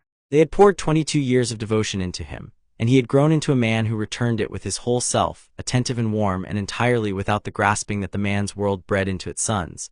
A man who had been taught by Diana that no one earns their way into love, and who therefore loved without keeping accounts, generously, gravely, each bond its own thing and none of them diminished by the others. Nubia found him on the sea wall the evening the whole island had decided, collectively and without a single word spoken aloud, to stop pretending it did not see what was happening. "So," she said, dropping down beside him, the way she had 2 decades before when she put him on his back at the festival. "Little Echo, though I hear you have found your own way of fighting at last. Artemis walks around with her shoulders down for the first time in 3,000 years and snaps at anyone who mentions it, which is how we all know." She bumped his shoulder with hers. "I came to ask you something, and I am going to ask it plainly, because I am too old for the other way. The way the island is turning toward you, the way more than one of us has stopped being able to look at you sideways. Do you understand it? Do you want it? Or is it a weight being put on you that you are too kind to set down?" He thought about it the way the Queen had taught him, slowly, without rushing to the comfortable answer. "I understand it," he said. "I think I understand it better than the man's world would. Out there it would be a scandal or a joke or worse. Here, he looked out at the water, the same water Diana had rowed him across as a grieving child. Here it's just love, finding the shapes it's allowed to take among people who have all the time in the world and no rules but the ones that keep us kind. I grew up loved by all of you. I'm not going to pretend that love stopped at some line, or that I'm supposed to ration myself out to exactly one of you and call the rest of it dead. That's the man's world's accounting. It was never ours." He turned to her. "But I won't have it be a weight either, or a thing taken. Every one of you who turns toward me does it freely or not at all. The moment it's pressure, the moment it's anything but a choice made by someone who could walk away whole, it ends. I mean that. I'd rather be alone the rest of a long life than be one more man who took what wasn't freely given. The island doesn't make that mistake. I won't be the one who teaches it how." Nubia studied him a long while in the failing light. Then she laughed low and warm and leaned in and kissed him once unhurried, deciding it as she did it, a warrior choosing her ground. "Good answer, little Echo," she said against his cheek. "The right answer, Diana's answer, dressed in your own voice at last." She drew back unembarrassed, entirely herself. Freely then, I have lived 200 years and chosen nothing for myself but my battles. I choose this, do not make it strange. It is the least strange thing I have done in a century. And she rose and squeezed his shoulder and left him on the sea wall with the dusk coming down, and the island turned gently toward its man, and he toward it freely, all of them in the slow, warm way of people who have learned that the heart is not a ledger.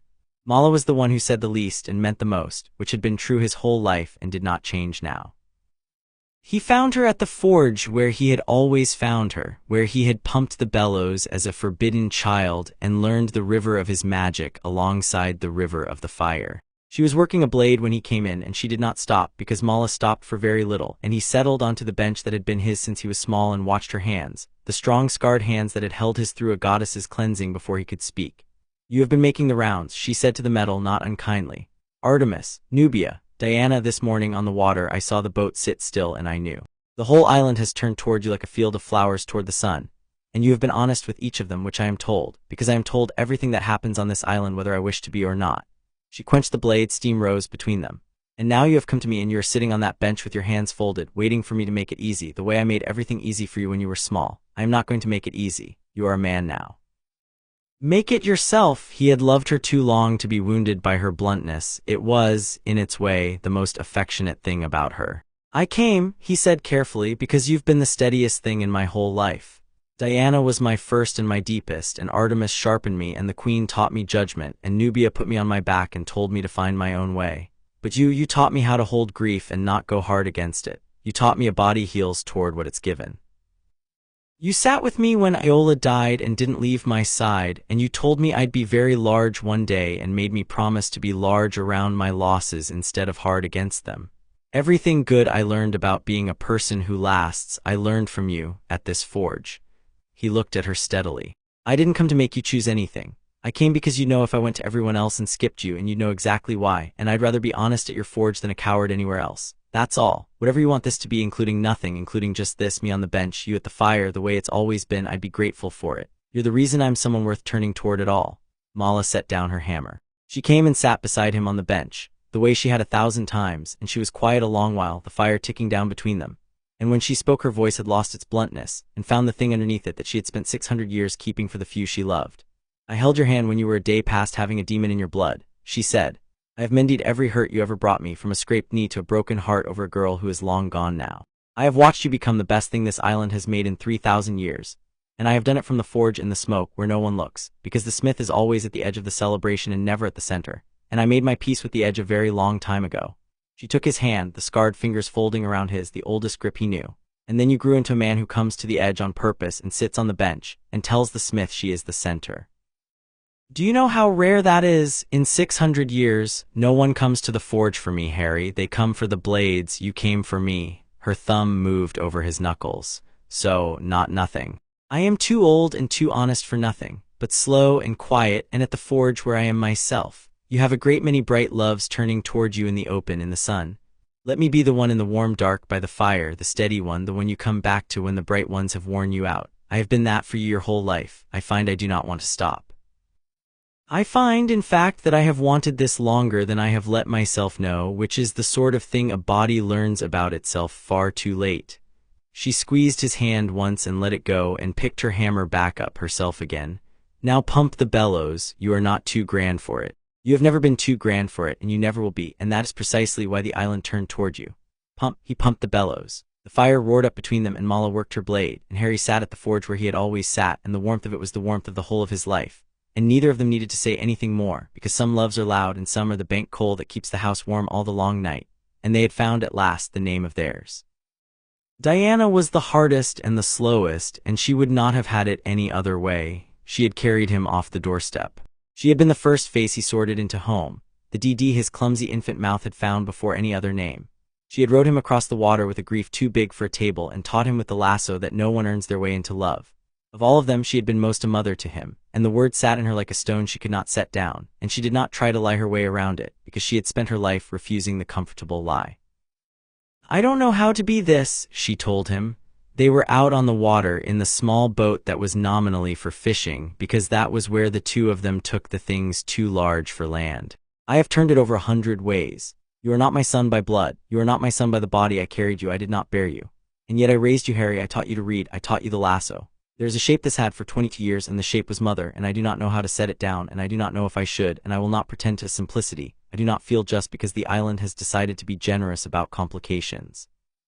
She made herself look at him. I love you. That has never once been in question. What I do not know is the name of it now, or whether it is allowed to change its name, or whether I would be betraying the child I raised by letting it. Harry did not reach for her. He had learned from her when not to. He let the boat drift the way she had taught him, and he gave her the silence first, and then he gave her the truth, which was the only thing she had ever asked of him. Then don't set it down, he said. Don't change its name if the name is true. You were my mother.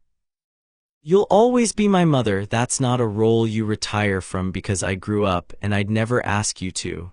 I'm not asking you for anything, Diana. I want to be clear about that on the water where neither of us lies.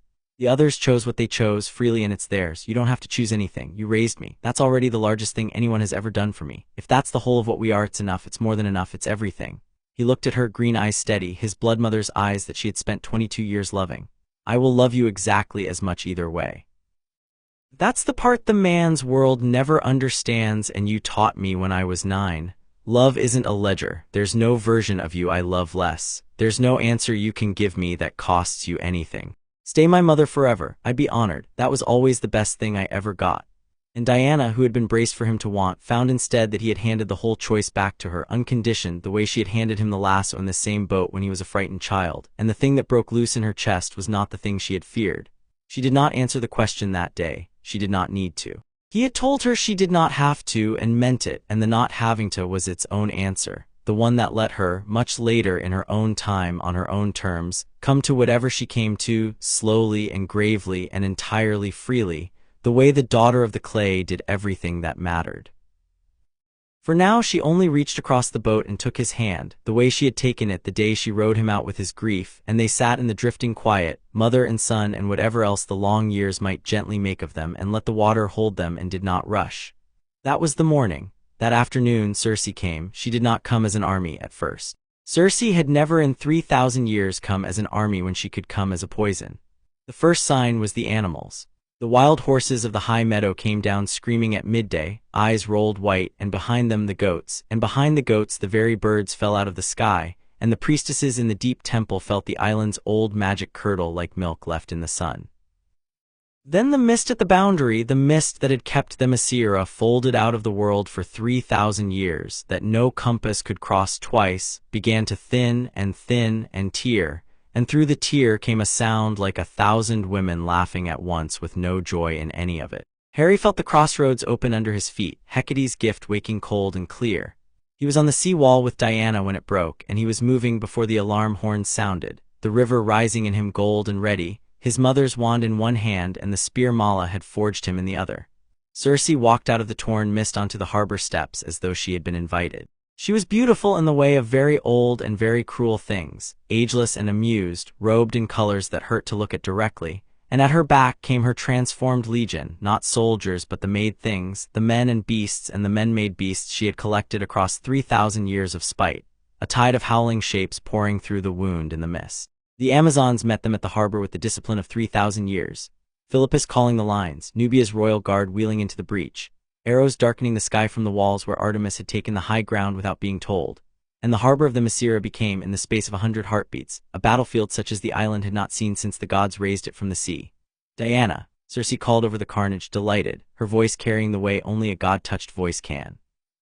Daughter of the clay, I have brought you a gift, do you see, a war. He whispered to me that you had grown soft, that you had let a man into your perfect island and worse, had come to love him, and I did not believe it, truly I did not, it seemed too delicious to be true, and here he is. Her gaze found Harry where he fought at the foot of the steps, and it was the gaze of a collector who has spotted at last the piece she has crossed an ocean for. Oh, he is everything Ares promised, trained by the huntress, blessed by Olympus. A wizard's birthright in an Amazon's hands. Do you know what I could make of a thing like that, Diana? Do you know what he would become, on my island in my menagerie, made into the beast I have always known men truly are? She raised her hands, and the colors that hurt to look at gathered between them. Let me show you. Let me show you what your beloved son becomes when I strip away 3,000 years of your sentimental lies and let the animal out. The transformation curse left her hands like a throned sea, vast and certain, the working that had unmade kings and heroes and gods' sons without number across 3,000 years. and it crossed the harbor toward Harry faster than thought, and the whole island in that moment made the same sound, the sound of every woman who had ever held a small reaching hand and refused to let go, watching the dark come for him again. It struck him full, and it broke. It broke against him like surf against a sea wall, the colors that hurt to look at shattering in a harmless light and falling as ash on the harbor stones. And Harry of Themyscira stood in the wreck of the greatest transformation curse ever cast, and was entirely unmistakably himself. The gold of Olympus and Hecate's crossroads and 22 years of refused to let go burning clean in his blood. And he lifted his bloodmother's wand, and he looked at the witch who had come to make a beast of him. And for the first time in the long afternoon he smiled. "You should have asked the last person who tried to make me into a thing," he said, and his voice carried the way the Queen's did, the way Diana's did, the way it would one day be sung. His name was Ares. He offered at least. "You didn't even do me the courtesy of an offer." The river rose, gold against the colors that hurt, the whole harbor turning toward the steps where he stood. "I was raised by women who pulled a demon out of my blood with their bare hands and never once let go. You think you can make a beast of me with a curse? Better creatures than you have tried with 21 years and a doorstep. I'm still here. I'm still theirs. And you've just made the largest mistake of a very long and spiteful life, because you came to my home and you threatened my family, and now..." The gold reached its full height, and Circe, for the first time in 3,000 years, took a step back. "Now you're going to find out what they made." He gave her no time to answer.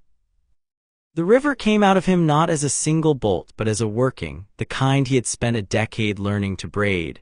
The wizard's grammar and the Themysciran current and Apollo's brightened light all woven into one, and it swept down the harbor steps and through Circe's howling menagerie like a scythe through standing wheat. He did not kill the made things. They had been people once, most of them, and Mala had taught him at 8 that the dead cannot be unmade, and so the living must be spared where they can be. What he did was unmake the curse that bound them. Hecate's gift showed him the crossroads in every transformed shape, the place where the magic forked from the soul, and his working ran along those forks and cut them. And across the whole churning harbor the beasts of Circe's 3,000-year menagerie shuddered and fell and rose again as what they had been, bewildered men and frightened animals, suddenly and simply themselves, the curse that had held them sloughing off in ash. Circe screamed. It was not a sound of fear. It was the sound of a collector watching 3,000 years of acquisitions walk free in the space of a breath. "Do you know what that took me?" she shrieked. "Centuries, each one, and you undid the whole of it before I could finish a sentence." The colors that hurt to look at gathered around her again, vaster now, the full weight of her ancient malice. "Then I will not waste another beast on you, child. I will simply kill you, and the women who made you can grieve the way I have made the world grieve 1,000 times." She never landed the blow, because the island fell on her. Diana came off the sea wall like a thrown spear, lasso singing, and Circe's killing curse broke around the bracers that had turned aside a god's lightning. Nubia and the royal guard wheeled in from the left, blades flashing, hurting the witch back toward the torn mist. From the high wall, Artemis put 3 arrows in a line that boxed Circe's footing, driving her where the Amazons wanted her. And Mala came up from the forge with a hammer in her hand and the cold, practical fury of a healer whose patients had been made into monsters. And she did not say a word, and that was somehow the most frightening thing in the harbor. They fought as they had fought for 3,000 years. The discipline and the love of it indivisible, and at the center of it Harry moved like the hinge the whole working turned on, his spear and his wand and his river, never more than a stride from the woman who had raised him, never more than an arrow's flight from the one who had sharpened him, the family fighting as one thing with one purpose, which was the thing it had been from the first night, to refuse absolutely to let go. Circe was old and Circe was mighty, and Circe was, for the first time in longer than she could remember, losing. She got her back to the wound in the mist. Blood ran from a cut Nubia had opened along her arm. Her robes of impossible color had gone dim and ragged, and the look she turned on Harry was no longer that of a collector but of something far older and far more careful, a creature recalculating across centuries. "He was right," she said, and the delight had drained out of her and left only the cold. "Ares, he said you would be more than I expected, and I called him a coward for needing help with a single man. I see my error." She pressed her hand to the bleeding arm, and the colors gathered, not to attack now but to open the road home. "But understand what this was, child of the clay's daughter. This was not the war. This was the asking of a question, and you have answered it, and the answer travels back with me to the one who sent me. You cannot be made into a beast. You cannot be killed by a curse. You break my workings and turn my own menagerie against me. Very well, now Ares knows it too, and Ares has waited 3,000 years, and he does not send poison twice." Her gaze swept the harbor, the freed men, the unbroken Amazon line, the family standing as one at the foot of the steps. "He will come himself with the host of war at his back, and he will not come for the island. He will come for the thing the island loves." And when the sky is burning and the host is at your walls, you will learn what I have always known and you have never had to, that everything you love is a door through which you can be destroyed. The road behind her opened, dark and screaming. I will see you again, all of you, at the end of the world you think you are protecting. Do give the huntress my regards, her aim has improved. And she stepped backward into the wound in the mist, the way Diana had once stepped backward off a doorstep and was gone, and the tear she left behind did not close. It did not close. That was the thing they understood in the ringing aftermath, standing among the freed and the bewildered in the wreck of the harbor. The mist that had folded the Themyscira out of the world for 3,000 years, that no compass could cross twice, had been torn by a power old enough to tear it, and it hung ragged and thinning at the boundary, and the priestesses who rushed to mend it came back gray-faced. It could be patched, it could not be made whole, not by them, not in time. The door Circe had opened would stand half-open now, and through a half-open door, in time, a god of war could bring a host. Harry stood at the foot of the steps with his mother's wand still warm in his hand, and the freed prisoners of 3,000 years milling dazed around him. And his family gathered to him one by one, Diana first, as always, then Artemis down from the wall, then Nubia wiping her blade, then Mala with her hammer, then the queen, who had come down from the palace to stand among her people in the ruin of the harbor, and survey what had been done to her island and what had not. It came for you, Hippolyta said. She was looking at the torn mist, not at him. Circe said it plainly. Ares will come, and he will come for you, and he will use everything we love as the road in. She turned then and looked at her grandson, 22 years old, standing unbroken in the wreck of an attack that had unmade kings. I told your mother the night she carried you up the beach that I would ask whether we were wise in 20 years. The 20 years are up, and here is my answer, with a war coming and the mist torn and a god of war setting his eye on this harbor. She came and stood before him, the queen of the Amazons, and she put her hand on his face the way she had when he was a baby reaching for her hair. We were wise. Whatever comes, we were wise, and I would do every day of it again, and so would every woman standing in this harbor. He thinks our love is the door he comes through. He has never understood that it is also the wall. Let him come and learn the difference. We taught it to a god once already. We taught it to a witch this afternoon. We will teach it to Ares himself if we must, and you, my heart, will be standing at the center of the teaching, because that is what you were always going to be, from the first night the mist carried you in. Harry looked at the torn mist and the freed prisoners and his family ringed around him in the ruin and the gold of the late sun, and Hecate's gift showed him the crossroads opening under his feet, the largest he had yet stood at, every road from it running toward a burning sky. He did not look away from it. He had been taught by all of them how to stand at a crossroads awake. Then we get ready, he said, all of us. We seal the mist as far as it'll seal, we arm the walls, we send word to whoever in the man's world or on Olympus will stand with us. And when Ares comes for the thing the island loves, the river settled in him, gold and banked and patient, 22 years in the making, he finds out the thing the island loves can fight. I'm done being the reason the war comes. I'm going to be the reason it ends.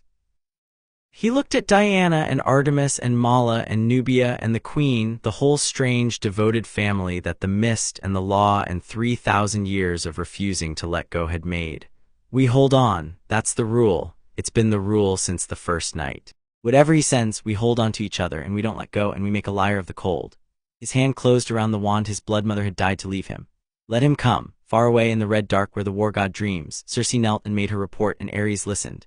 And the slow, terrible pleasure of a thing that has waited 3,000 years for a war worth waking for spread through the deep places of the world. He had a weapon he could not turn and could not break.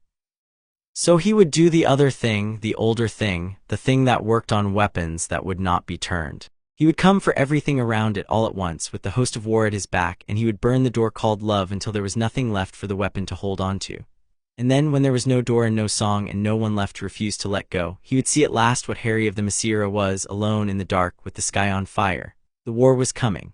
The island readied itself to meet it.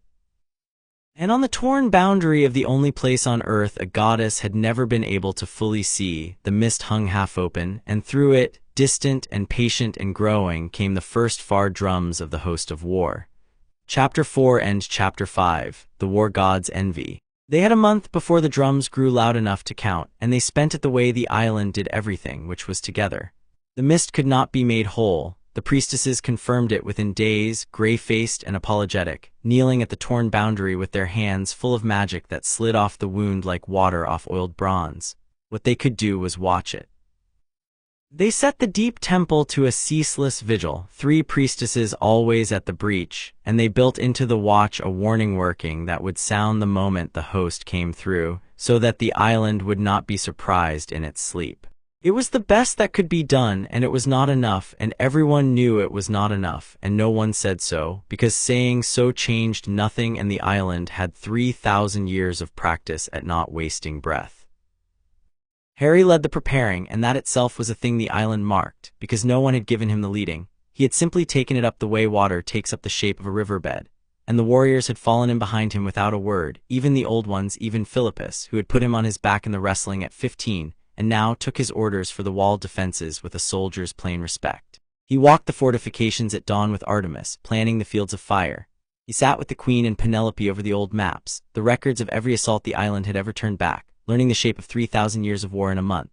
He worked the forge beside Mala until the small hours, the two of them turning out spear after spear, blade after blade, each one woven through with a thread of his river so that it would bite where ordinary bronze would only ring. And he learned in that month the last thing his teachers had to give him, which was not a skill but a station, the place at the center of the line where the others looked when the dark came, the place Diana had held her whole life, the place he had been being made for since the night the mist carried him in.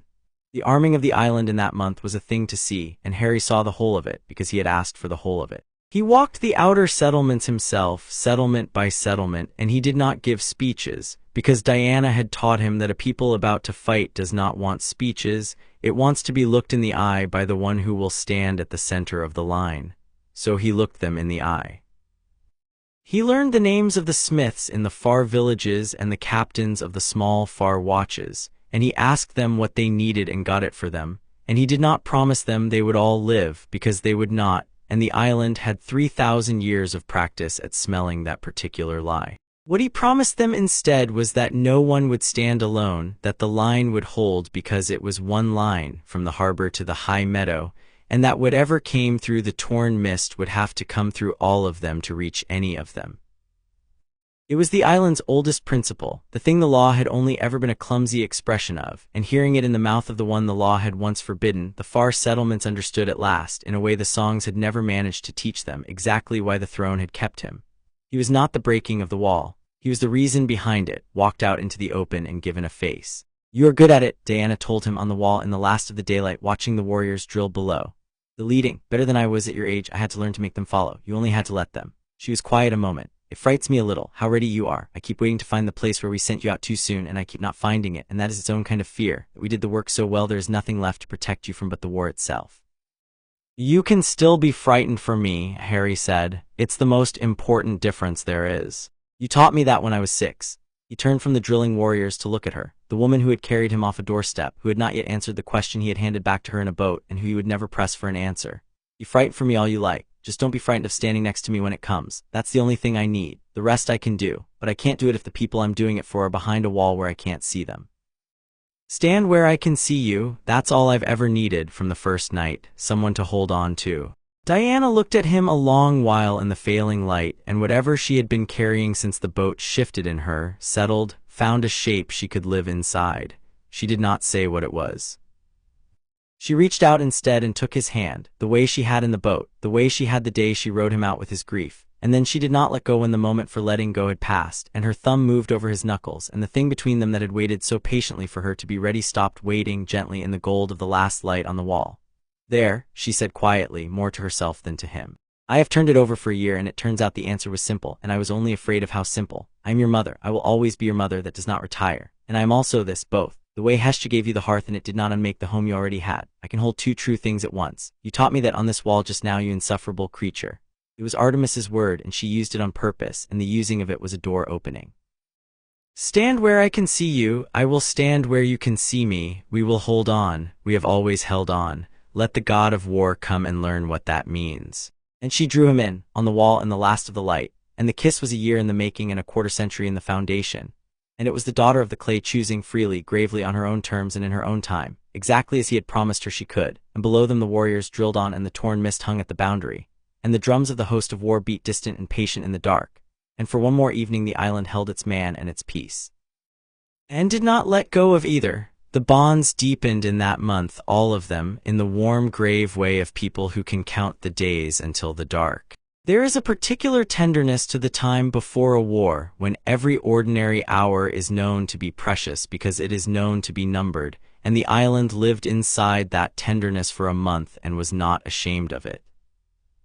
Artemis, who had spent 3,000 years keeping the world at arm's length, let Harry close, and was startled to find that the closeness did not dull her edge but honed it. She shot better that month than she had in a century, and when he asked her why, she said it was because she finally had something behind her worth turning back to defend, and then she made him run twice as far for having made her say it.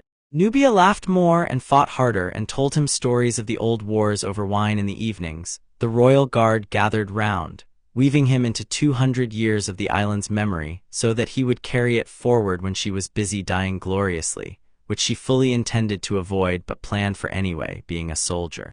And Mala kept her place in the warm dark by the forge, the steady one, the banked coal, and Harry came to her at the end of every long day the way he had said he would, worn out from the bright loves and the war planning. And she mended what the day had cost him and asked nothing and gave everything, and it was, exactly as she had promised, the warmest thing in the warm dark. None of it was a competition, because none of them ran the heart as a ledger. They had lived too long and loved too well to make that mistake. What surprised the man's world habit still buried somewhere in Harry was how the loves did not diminish one another, but braided, each its own true thing. The whole of it warmer than any single strand, Artemis fierce and Nubia bright and Mala steady and Diana the deep root under all of it. His first and his mother and now his something else. And not one of them lessened by the others, because love he had been taught on a boat with a rope in his hand when he was 9, was not a thing that ran out. He had not fully believed it then. He believed it now in the month before the war, surrounded on every side by women who had chosen him freely and chosen each other's choosing too. The whole strange devoted family the mist and the law had made, and he thought more than once that whatever Ares sent, the war god had already lost the only argument that mattered, because he had built his whole assault on the belief that love was a weakness, and the island was about to teach him, the way it had taught Heracles and Circe in the centuries.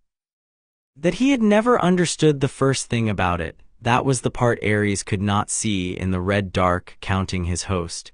He saw the doors, he had never once understood the walls. Hecate came once more before the war uncalled, which she had never done in 3,000 years. She was simply there one evening in the deep temple, 3 faces turning slow as a wheel, her shadow dogs pacing the worn stone where a child had once screamed a demon out of his blood, and the priestesses on the breach watch went to their knees and word ran to the palace, and the family came down into the dark to hear what the goddess of the crossroads had crossed her own roads to say. "I told you once that I am rarely curious anymore," Hecate said to Harry, her central face fixed on him while the others watched the torn mist with an attention that did not waver. "I have been curious about you for 22 years. I am tonight something I am even more rarely. I am concerned." She let that sit. "Ares, I do not fear for you. He is old and strong and he will hurt you, but he is a single hunger, and a single hunger can be answered as you will answer it. It is the other one, the witch. Circe does not hunger. Circe collects and plans and waits, and she has been promised something by the war god that has made her patient in a way that should frighten you more than any host at your walls." The dogs paced. "She has a measure of you now. I felt her take it. And I know what she means to do with it, because I am the goddess of the magic she is about to misuse, and it offends me to my 3 roots." Her voices gathered grave. "There is a wraith in the man's world. You know him, he left a piece of himself in you, and we burned it. But a soul torn into many pieces is not killed by burning one, and the others endure hidden, and the wraith that scattered them has spent 22 years as less than a ghost, hunting a way back into a body that lasts. Circe is going to give it one. She's going to take the measure of your magic, the wizard's birthright that I woke in you, fused to the discipline these women forged, and she's going to graft it onto the wraith and make of it a thing that has never existed before. A dark wizard with the durability of a demigod, Voldemort wearing a stolen pattern of you. Then I'll unmake him," Harry said. "The way I unmade the curse, the way I freed the host, the crossroads, you showed me how." "You will try," Hecate agreed, "and it will be harder than anything you have done, because he will not be a curse laid on an unwilling soul to be cut and released. He will be a soul that chose its own darkness again and again across a lifetime, and you cannot free a thing that does not wish to be free. That working will not save him. Nothing will. Some crossroads have only one road out, and his is one, and you will have to be the one to walk him down it, and it will cost you, because you were not raised to unmake the unwilling. You were raised by a healer who taught you the dead cannot be unmade and the living must be spared. He is the place that teaching ends." Her 3 faces turned as one. "I cannot fight this war for you. The gods are forbidden the choosing, and besides, my soft-handed kin on Olympus are slow and proud and will not stir until the danger is at their own gates, which it will be sooner than they think. But I can give you 2 things here tonight freely, because I have grown fond of you, which I did not expect and do not entirely approve of." She lifted one hand, and a cold green fire kindled in it. "The first is a road. When the time comes to cross to the man's world, you will not crawl through the torn mist where Circe can feel you coming.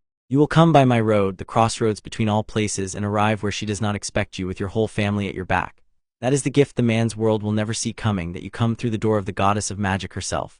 And the second, the queen asked. Hecate's central face turned to Hippolyta and softened, the way the very old soften only for the very few. The second is a warning, and it is for all of you, and you will not like it. There is a price to walking a soul down its last road, even a soul as black as the one she is raising. It marks the one who walks it. Your boy will go to the man's world whole, and he will do the thing that must be done, and he will come home changed, not broken. I do not think you made him too well for breaking, but changed, the way true things leave marks. She looked back at Harry. You carry a scar from the first time this wraith touched you when you were a baby and could not choose. You will carry another from the last time when you are a man and you choose to end it. Both true, both yours. Grow large around it, as the healer taught you. That is the whole of my counsel. I have crossed 3 roads to give it. Do not waste it. And she gathered her dogs and her shadows, and at the doorway she paused, and her central face turned back, amused even now, even grave. And do bring the huntress when you come. The man's world has not seen archery like hers in 3,000 years. It will do them good to be reminded that the old powers are not all dead. Until the crossroads, children, hold on. And she was gone, and the green fire she had left hung in the air a moment, a door not yet opened, before it faded into the dark. The host came through on the dark of the moon, which was Circe's joke, because the dark of the moon was when the cleansing had been done 22 years before, when Hecate had drawn the thief out of a screaming child, and Circe had chosen it deliberately to remind them. The warning working woke the island in the small hours, a single deep note that ran through the stone and the sea and the blood of every woman on Themyscira. And the warriors were on the walls before it had finished sounding, because they had drilled it for a month, and they were the best soldiers the world had ever made. Through the torn mist came the host of war, not Circe's menagerie this time, but the true host, the things that gather to Ares across the long centuries, the shades of every soldier who ever died screaming and was claimed by the war god in the dying, a tide of armored dead that poured through the breach and across the dark water and broke against the walls of the Themyscira like a sea against a cliff. And on the walls the island answered. Artemis loosed from the high tower, and every arrow found a throat, and she did not stop loosing for the whole of the long night. Nubia held the harbor gate with the royal guard, the place the host pressed hardest, and the gate did not fall, because Nubia had decided it would not, and Nubia was very difficult to argue with.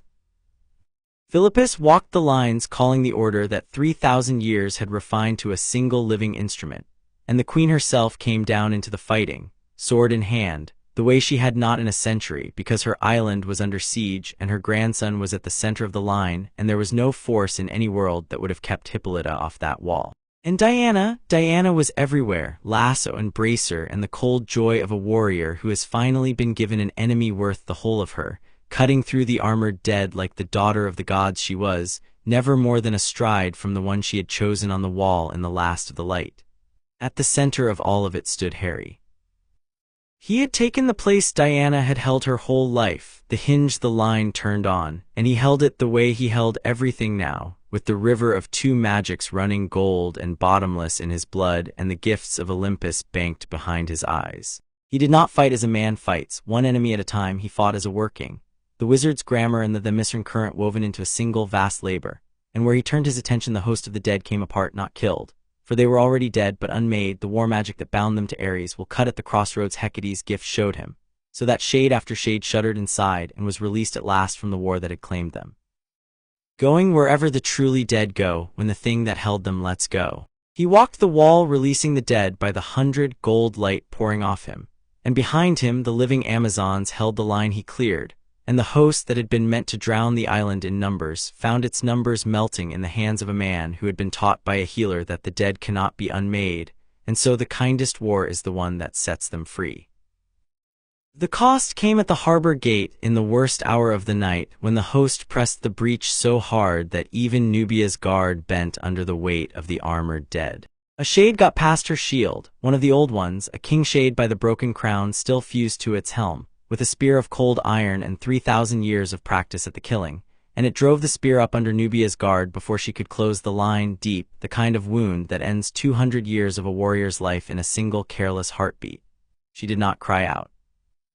She closed the line anyway, on her feet by will alone, and held the gate with the spear still in her, and that was Nubia, and the guard rallied to her the way the island had always rallied to the ones who would not fall, and the gate held. Harry felt it the way he felt everything, the crossroads opening cold under the noise of the battle, and he came off the center of the line at a dead run with Mala a half-stride behind him, because Mala had refused to stay at the forge when her family went to war, and no one had been foolish enough to argue.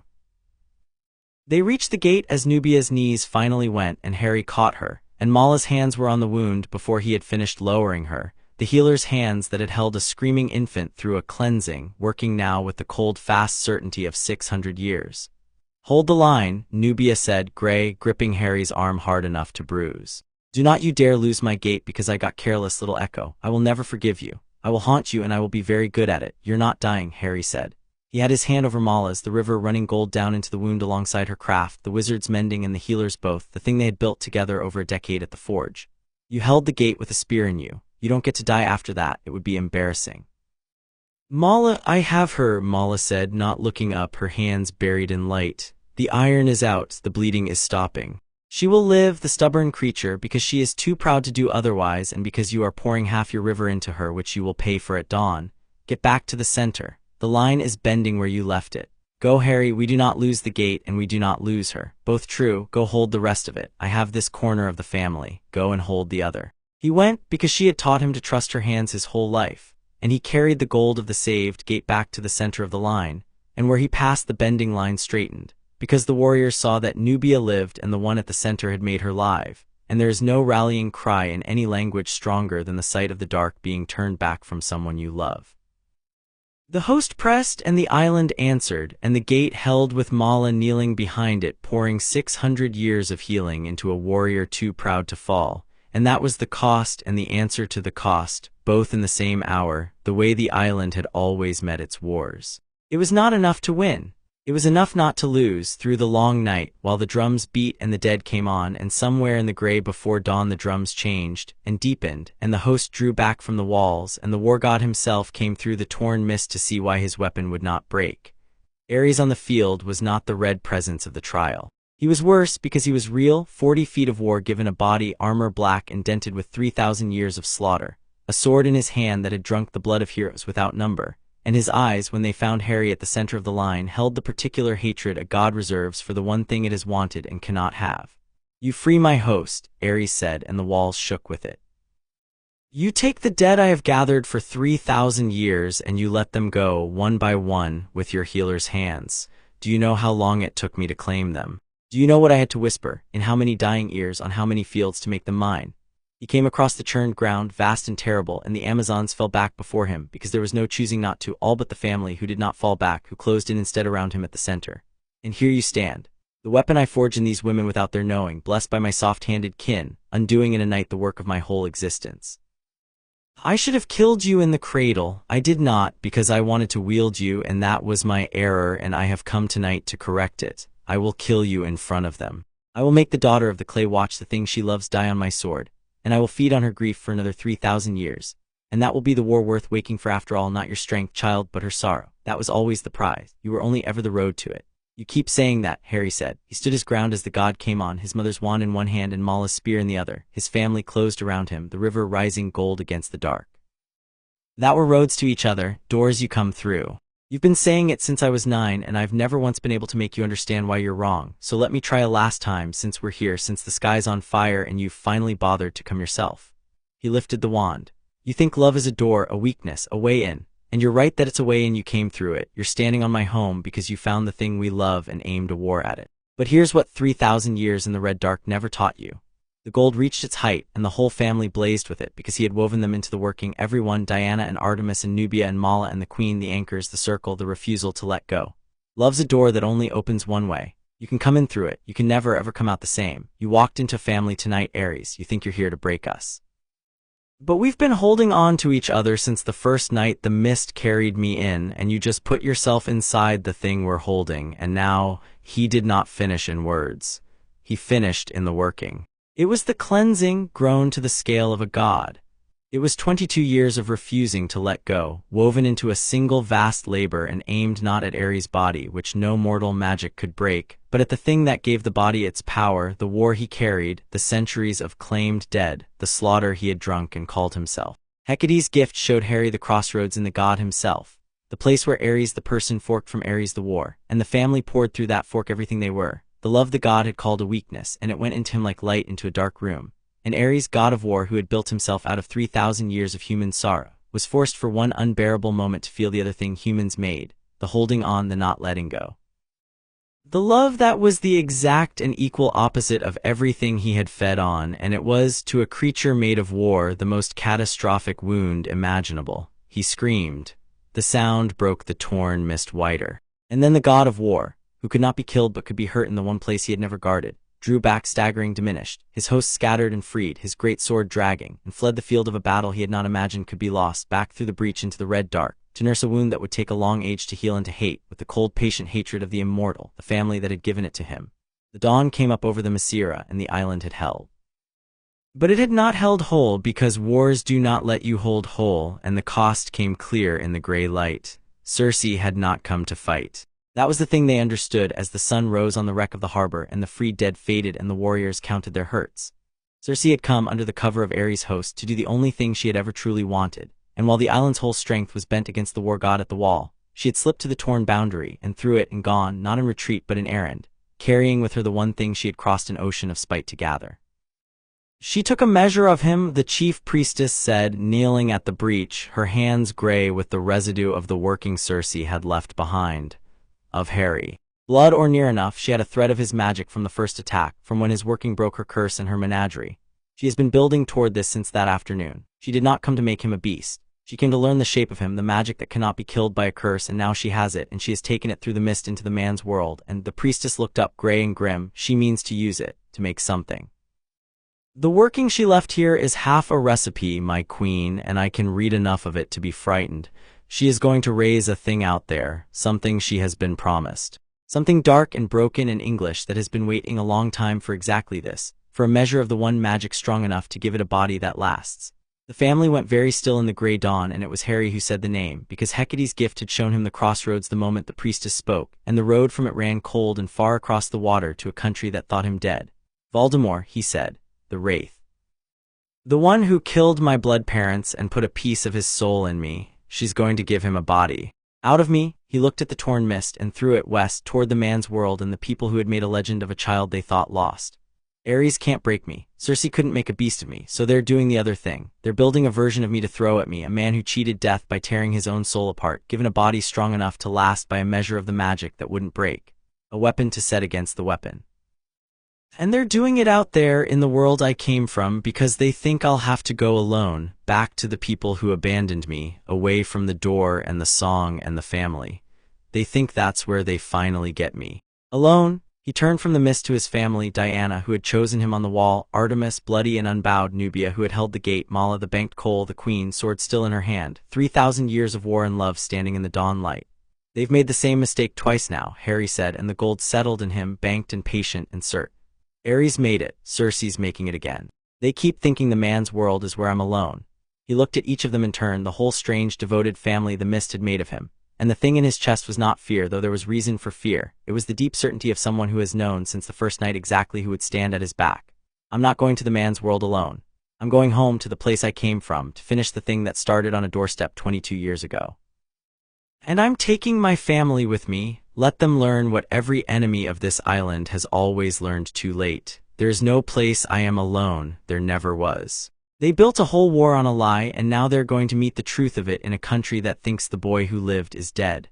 He held out his hand, and Diana took it, and Artemis gripped his shoulder, and the circle closed the way it always closed since the first night, since the cleansing, since the cold. We hold on, we go together, and we end it where it began. They left 3 days later when Mala judged Nubia well enough to travel, and Nubia judged herself well enough a full day before that, and was overruled by the only 2 people on the island she would accept being overruled by. Not all of them could go. That was the hard arithmetic of it, worked out in the deep temple under the green ghost of Hecate's waiting door.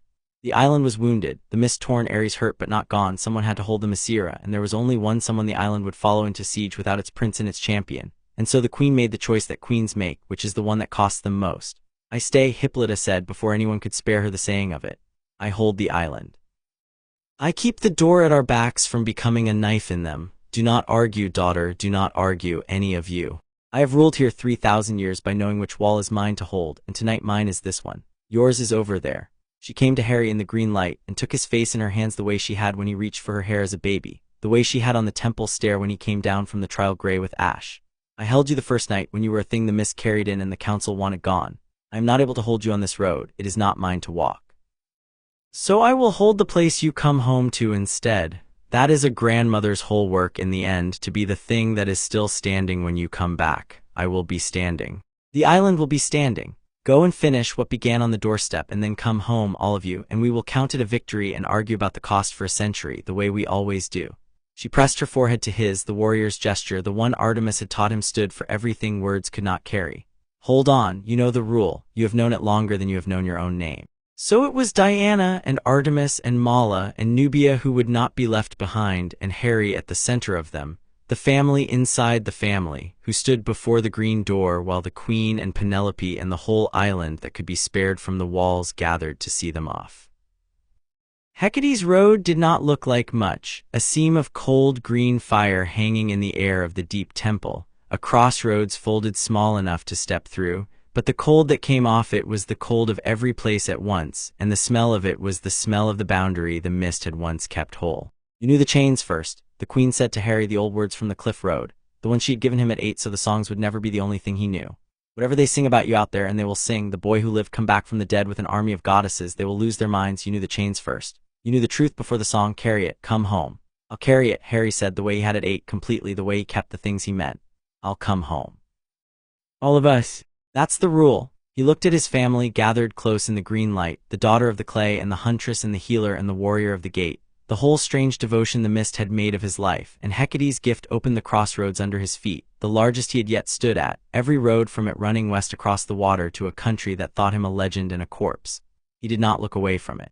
He took Diana's hand, and Artemis took his shoulder, and Mala took Nubia's arm, and the circle closed, and he stepped them all through the door of the goddess of magic into the man's world, to end the thing that had started on a doorstep 22 years before. Behind them the green fire guttered and closed, and the queen of the Amazons stood alone in the deep temple where she had once sung a demon out of a screaming child, and held the island and waited for her family to come home. Chapter 5 and Chapter 6, The Man's World.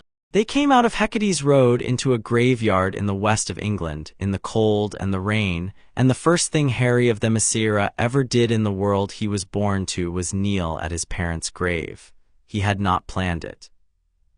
Hecate's road went where the crossroads ran, and the crossroads it seemed had an opinion, because they set the family down not in London where Circe's working pulsed like a struck nerve, but in a small dark churchyard in a village called Godric's Hollow, among the leaning stones, and Harry knew the place the moment his boots touched the wet grass, knew it the way the cliffs had known him when he fell, some recognition older than memory. He walked to the grave without being led. The stone was plain and weathered, and the names on it were the names Diana had given him on a boat when he was 9, James and Lily Potter, and below them a line some kind stranger had carved a quarter-century ago. The last enemy that shall be destroyed is death.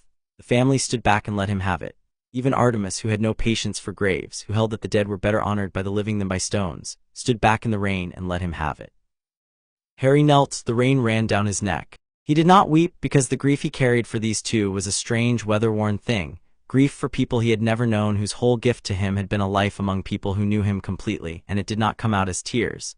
It came out as words low in the cold churchyard, the first he had ever spoken to them. I'm sorry it took me so long to come, he said. I didn't know where you were. I didn't know. For a long time I didn't know much of anything about you, except that you died so I wouldn't, and that you left me a wand, and that the wand felt like someone glad to see me the first time I held it. That was you, I think, the gladness. He touched the stone. I want you to know I was all right, more than all right. A woman came up a beach with me in her arms, and a whole island decided to love me, and they have every day more than I can tell you. You'd have liked them. You'd have liked them so much. I had 4 mothers and a grandmother and a god of war who wanted me and couldn't have me because I was already too loved to take. You gave me that. You died and it broke the world for you, and out of the breaking I got the best life anyone ever had. I don't know how to thank you for a thing that cost you everything, so I'll finish it. The thing that killed you. It's still out there and it's wearing a stolen piece of me now, and I'm going to walk it down its last road the way you'd have wanted, so it never does to anyone else what it did to us. And then I'm going home. I have a home, that's the whole of what I came to tell you. I'm loved and I'm going home, and you made both of those things true with the worst night of your lives. Rest now, I've got it from here. When he rose, Diana was beside him, and she did not say anything, because there was nothing to say that the rain and the stone had not already said, and she took his hand, and the family closed around him in the churchyard, and that was how Harry Potter came home to the world that thought him dead, not as a legend, not as a weapon, but as a son saying goodbye to parents he had never met in the rain with his family at his back.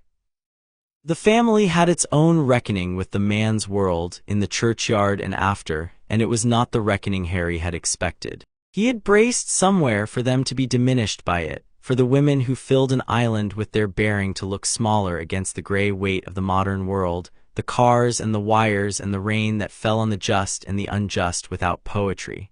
They were not diminished. If anything, the man's world shrank against them. Artemis stood in the churchyard, turning slowly, taking the measure of the country that had left her boy on a doorstep, and her contempt for it was a physical thing, the contempt of a huntress for a land that had grown so far from its own wildness it had forgotten how to keep its children. "This is where they put you," she said. It was not a question. "This wet gray place, with the cold houses and the people who walk past each other and do not see. They had you, Harry. They had the best thing this world has made in an age, and they were going to leave you in a cupboard under a stair to grow up small because a great and good man decided it." She turned to him, and the old fierceness in her had a new edge to it, the edge of someone seeing, finally, the doorstep she had only ever heard about. "I have hated the man's world for 3,000 years on principle. I find, standing in it, that I hated it correctly and not nearly enough." She gripped the back of his neck, the old gesture. "You will forgive me if I am not gracious to it. It does not deserve grace. It deserves to watch what it threw away, walk through it, and not look back. It's not all like this," Harry said, though he was not sure he believed it. "Minerva broke its rules for me. Somewhere in it there are people who'd have. Somewhere in it there are people who would have loved you." "Yes," Diana said. She had been quiet since the grave, the daughter of the clay who had walked this world for a century and knew it better than any of them, the good and the bad of it both. "I have spent 100 years among them. There is great kindness here, Harry, and great courage, and people who would give their lives for a stranger. I have fought beside them and buried them, and I will not let Artemis tell you the whole of this world is the doorstep. But," she looked at the grave and the cold houses and the rain, "but it is also true that it had you, and a man it trusted made a choice out of caution dressed as wisdom, and that choice would have ground you down into something small and frightened if I had not felt a bell ring 3 streets away on the worst night of your parents' lives. I have made my peace with most of the man's world. I have never once made my peace with that doorstep. I do not intend to start tonight." She took his hand. "You came back to it whole and loved, and more than it could ever have made you. That is the only revenge worth taking on a place like this. Be the thing it threw away and be magnificent and go home. Let that be the answer." Nubia, who had been silent, who had never left the island in 200 years and was seeing the wide, strange world for the first time, came and stood at his other side and looked at the grave a long moment. "They have a saying carved here," she said, reading the worn stone. "The last enemy that shall be destroyed is death. It is a brave saying for a people who fear death so much they would tear their own souls apart to escape it, as your wraith did." She put her hand on his shoulder. "On the island we do not say death is the last enemy. We say it is the toll on the road home, and the only question that matters is whether you walk the road loved or alone. Your parents walked it loved. They died holding the door for you, little Echo. That is as loved as a death can be. And you will walk it loved too when your long age is done, surrounded by more devotion than this gray world has language for. That is the difference between us and the thing you came here to kill. It feared the toll so much it forgot to live. We do not fear it because we have made the road worth the walking." She squeezed his shoulder. "Now finish what you came for, so the people who walked the road loved can rest, and the thing that fears the toll can finally pay it. And then take us home. I do not care for this country. It reigns without conviction." It was the right thing to say because it made him laugh in the cold churchyard despite everything, the family's particular gift, and the laugh let something in his chest unclench that had been clenched since Hecate's road set them down among his dead. He was in the world he had been born to, and it was as gray and as wanting as he had feared, and it did not matter because he had not come into it alone, and the difference between coming into the man's world alone and coming into it with the island at your back was, he understood now, the difference his whole life had been built to teach him. Before they left the village, he asked to see the house, and the family went with him, up the dark lane to the cottage at the end of it that the wizarding world had left standing as a ruin and a monument, the roof torn open above the room where it had happened, the garden gone to bramble in a quarter-century of grief. He stood at the broken gate a long while. Mala came and stood at his shoulder the way she always did and read what the ruin cost him where it did not show. "This is where she put me down to face him," Harry said. He was not asking. Hecate's gift showed him the crossroads of the place, the oldest and most terrible turning of his life, the one chosen for him before he could choose anything. Up there, the torn room. "She put me in the cot and stood between me and the door, and there was nothing in her hands," Mala, Minerva told Diana all those years ago. "She had no weapon left. She dropped her wand somewhere in the running. She stood between me and him with nothing in her hands and told him to take her instead, and he did. And then he turned to the cot, and the thing that should have killed me broke on what she'd left in me by dying. Love, the wizards call it when they can bring themselves to talk about it at all, which isn't often because it embarrasses them." He looked up at the torn roof. "I used to wonder why I survived, and no one could explain it. I understand it now. I've spent my whole life surrounded by women who'd stand between me and the dark with nothing in their hands and call it the most natural thing in the world. She was the first. She only got to do it once. But she did it exactly right. And it held for 25 years, all the way across an ocean to an island she never knew existed, and it's holding still." He reached through the broken gate and laid his hand on the cold stone of the gatepost, the way he had laid it on his mother's grave.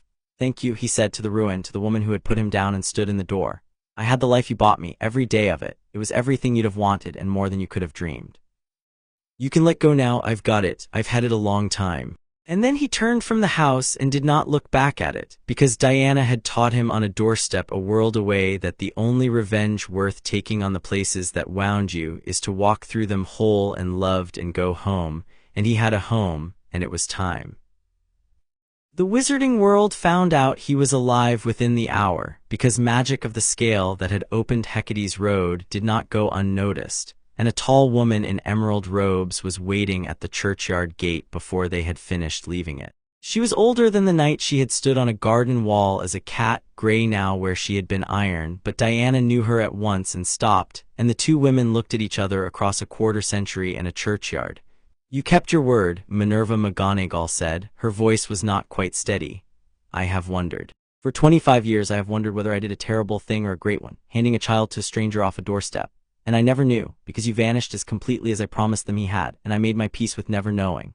Her eyes moved to Harry and traveled up, the height of him, the bearing, the green eyes that were lilies exactly, the silver scar at his hairline, and whatever she had braced for across 25 years, she had not braced for this. "Oh," she said softly. "Oh, you look just like her, and you stand like, I don't know what you stand like nothing I have ever taught, like nothing this world has made in a very long time." "You're Minerva," Harry said. "You gave my mother her wand to the woman who raised me. You told her to be good to me." He drew the wand from inside his coat, the wand that had felt like gladness, and held it where she could see it. "She was, they all were. I came back to finish something and to see the place I was born, and I think also to find you, though I didn't know it until I'm standing here, to say thank you. You're the reason. You looked at a doorstep and a cold house, and you chose to break the rules of your whole world for a baby you barely knew. Everything good in my life started with that choice. I wanted the person who made it to know it came out right. It came out so right, Minerva, you have no idea." Minerva McGonagall, who had spent 25 years not knowing, put her hand over her mouth, and this time her composure did not survive it, and Harry did the thing he had been raised by Amazons to do, which was to step forward and let her grip his arm and steady herself against the living proof that the worst gamble of her life had been the best thing she ever did. The rain fell on the churchyard. The family waited. And the old teacher gathered herself the way the old gather themselves and looked up at him, at what her gamble had made, and asked the question that mattered. "He's back," she said. "Isn't he? That's why you've come." "The Dark Lord, there have been signs for a month, the kind we hoped never to see again, the marks burning on old arms, the disappearances. We thought it was the old fear playing tricks. It isn't, is it? He's found his way back." Her jaw firmed. "And you've come to stop him." She looked at the family, the impossible women in their impossible armor, the rain beating on bronze that turned aside curses by its nature, with whatever in Merlin's name these are. "These are my family," Harry said. "Diana, Artemis, Mala, Nubia, and yes, he's back, and he's worse than he was, because a witch older than your whole world built him a body out of a piece of me, and he's going to be hard to put down. But he's going down. Tonight, if I can manage it. I'd ask your help, you know this world and I don't, and I'd be a fool to walk into it blind. But I won't pretend I came for the wizarding world's sake. It left me on a doorstep. I came for my parents, and for the thing I owe, a piece of myself that got stolen. and because the witch who raised him has a plan a great deal larger than one dark wizard, and he's the door she's coming through. He offered the old woman his arm the way the island had taught him to offer it to Penelope, to the elders, to those who had earned the leaning. Walk with me, tell me where he is. Let's finish the thing your gamble started 25 years ago. You've earned the right to see how it ends. He was at the ministry, of course. Circe's working had aimed him there at the seat of the wizarding world's power, because Circe did nothing without an audience and a use, and a dark lord rising in the heart of the ministry would throw the whole of magical Britain into the chaos she needed. They came in through Hecate's road again, into the great black atrium with its fountain and its 100 fireplaces, and they came into the middle of a massacre already begun, Death Eaters in their masks moving through the panicking crowd, the ministry's defenders falling back, and at the center of it, on the lip of the dry fountain, the thing that Circe had made. It wore Voldemort's face, the snake-flat ruin of it, but it stood taller than Voldemort had ever stood, and the magic that came off it was wrong in a way that turned the stomach. The dark wizard's own malice grafted onto a stolen pattern of demigod durability, a thing that should not have existed, a soul that had chosen its own darkness across a lifetime now housed in a body built to outlast lifetimes. It turned as they entered, and its red eyes found Harry, and the recognition in them was total, because Circe had built it out of him, and it knew the original on sight. The boy who lived, Voldemort said, and the massacred atrium went quiet to hear it, the Death Eaters freezing, the defenders staring. Not dead after all, hidden, grown. The witch told me what she made you from, what she had to reach across the world to steal a measure of, and I confess I did not believe her, that there could be magic on this earth strong enough that my own working could not break it, magic worth grafting onto my immortality. It stepped down off the fountain, tall and wrong, and the Death Eaters drew in behind it. But here you stand, and I can feel it on you, the thing she stole from. We are made of the same stuff now, you and I, brothers, almost. The only two beings in this world who cannot be killed by ordinary means. Imagine what we could do together with the chaos the witch has promised. No, Harry said. He said it quietly, and the quiet of it carried further than the dark thing's grandeur had, because it was the quiet of someone who had heard this offer before twice from worse than this. A god of war offered me a place at his side when I was 9, Harry said, walking forward into the atrium, his family fanning out behind him without a word, Artemis already on the high gallery with her bow, Diana's lasso loose at her hip, Mala and Nubia closing the flanks. A witch tried to make a beast of me when I was 22. Now you all keep making the same offer, and you all keep making the same mistake, which is that you think being made of the same stuff means being the same thing. It doesn't. You cheated death by tearing your soul apart until there was nothing human left to kill. I survived death because a piece of you tried to live in me, and a circle of women pulled it out with their bare hands and refused to let me go. We are not made of the same stuff. You're made of the things a person does to themselves to never die. I'm made of the things people do for each other to make a life worth not dying out of. That's the whole difference. It's the only difference. And it's about to be the last thing you ever learn. Voldemort's wrong red eyes narrowed. Brave words from a boy with an audience. Let us see what your island's sentiment is worth against immortality. And he raised his wand, and the atrium erupted into war. It was, by the standards of the wars Harry had been raised inside, a small thing, and that was the horror of it from the Death Eater's side, that the legends they had built their terror on for a generation met a family raised on the Themyscira and were simply, comprehensively outclassed. Artemis cleared the galleries from above, and no curse left a masked wand without an arrow finding the hand that cast it. She did not kill where she could cripple, the huntress's mercy, but she ended the fight in every body she touched.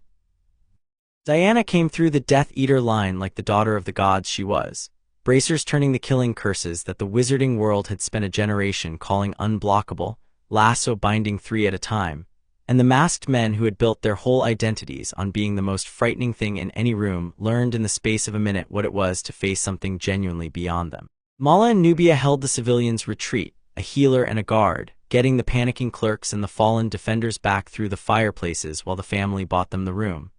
And the ministry's own people, who had been losing, rallied, because there is no rallying cry stronger than the sight of the dark being turned back, and they had never in their lives seen it turned back like this.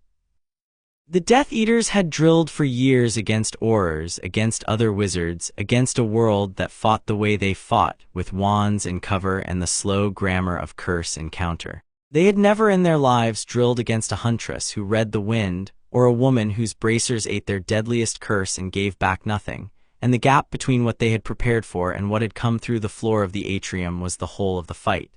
There was a moment, near the height of it, that the survivors would describe to their grandchildren and not be believed. A knot of Death Eaters had cornered a cluster of ministry clerks against the great fireplaces, wands raised for a killing they had done a dozen times that month, and they did not see Harry mark them because Harry was already across the atrium at the fountain. But he felt the crossroads open under the clerks the way he felt every threat to the people behind him, and he did the thing he and Artemis had spent 22 years building between them without ever once naming it. He did not throw a spell. He threw the wind. A current of his river, shaped not to strike but to carry, swept across the atrium, and Artemis on the high gallery loosed into it 3 arrows, 4, and let the wind he had made carry them. The way she had told him to aim when he was 5. Feel the wind, do not aim at the target, let it carry the arrow home. And the arrows curved on the river of his magic around the clerks and into the wands of the men who would have killed them, and the killing did not happen, and the clerks lived. And across the whole impossible atrium a huntress, and the one she had raised, fought as one weapon with 22 years of dawns behind it. Still cheating, Artemis called down, loosing again, and there was a fierce joy in it. Still using everything I have, Harry called back and turned to the fountain and the dark thing waiting on it. Diana fought her way to his side as he closed on Voldemort, and for a moment the two of them stood back to back at the dry fountain the way they had stood on the wall of the island, the daughter of the clay and the son she had carried off a doorstep, and the Death Eaters who pressed them learned what the host of Ares had learned, which was that there is no gap in a line held by two people who have refused to let go of each other since the first night of one of their lives. She turned a curse meant for his back, he broke a working meant for her flank. Neither of them looked, because neither of them needed to, because they had been fighting at each other's side in drills and dreams and a war against a god for longer than most of the masked men had been alive. Go, Diana said when the space around the fountain had cleared, when it was only the dark thing left. I have the room. I will hold the whole of this atrium if I must. Go and finish it, and do it the way Mala taught you, with your hands clean, because I will not have my son come home hard. She turned a final curse aside with a ring of bronze. I am behind you. I am always behind you. Go. And Harry went into the duel that the wizarding world would tell stories about, with the daughter of the clay at his back holding the room and the huntress on the gallery holding the high ground and the healer and the guard holding the door, the whole island arranged around him in a country a world away from it, so that even here in the heart of the world that had abandoned him, at the climax of the thing he had been born to finish, he fought exactly as he had always fought, which was never once alone. Harry walked through all of it to Voldemort, and the two of them met at the dry fountain, the wizard's grammar against the wizard's grammar, except that one of them had learned it as a crutch and the other had learned the river underneath it first, and that made all the difference. Mala had promised it would, a decade ago, at a forge. Voldemort was strong. The graft had made him strong, demigod durable, and the curses he threw would have ended any wizard who ever lived, and Harry turned them and broke them and bent them, and the duel ranged across the shattered atrium in a way the wizarding world would tell stories about for 100 years. But it was, underneath the spectacle, never truly in doubt, because Harry was not fighting a wizard. He was fighting the last and lesser of the 3 offers, the smallest of the doors the enemy had tried to come through, and he had answered the largest of them, Ares himself, on his own wall a month before. Voldemort, for all Cersei's craft, was a man who had made himself into a weapon out of fear of dying. Harry was a man who had been made by love into someone who did not need to be a weapon, and the difference, in the end, was the duel.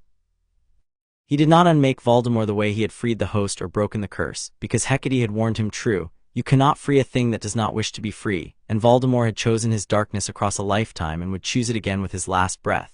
So Harry did the other thing, the harder thing, the thing he had not been raised to do, and did anyway because it had to be done. He walked the soul down its last road.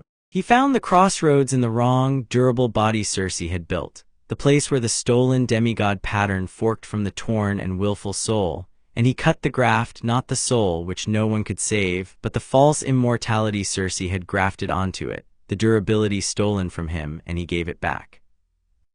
He took back the measure of himself that Cersei had stolen, drew it out of the thing wearing his pattern, and Voldemort, suddenly and only mortal, suddenly only the scattered wraith he had been before a witch made him a body, met the working that Harry sent down behind it. It was not cruel. That was the part that marked Harry, the part Hecate had warned would leave a scar, that he did it without cruelty. With the healer's hands he had been raised with, ending a thing that had chosen evil with more mercy than it had ever shown, because Mala had taught him at 8 that you do not grow hard against your losses, and killing, even a killing that must be done, is a loss, and he refused to let it make him hard. The dark thing that had killed his parents and ridden in his blood and worn a stolen piece of him came apart at last in the broken atrium, the soul going wherever such souls go when the body that held them fails for the final time, and the false immortality returned to the one it had been stolen from. And Voldemort, Tom Riddle, the terror of magical Britain, was simply and finally gone. The mark came as Hecate had promised it would. Harry felt it settle as the dark thing came apart, not a wound to the body but a weight laid across the soul, the cost of having walked a thing down its last road, of having been the one to end even a life that begged to be ended. It was not guilt, exactly. He had done what had to be done and he knew it, and he would not let himself pretend otherwise. It was simply heavier afterward to be the person who had done it. The way a stone is heavier the longer you carry it, and he understood that he would carry this one a long while, and he let himself feel the full weight of it rather than setting it down too quickly, because Mala had taught him at 8 that the losses you refuse to feel are the ones that turn you hard.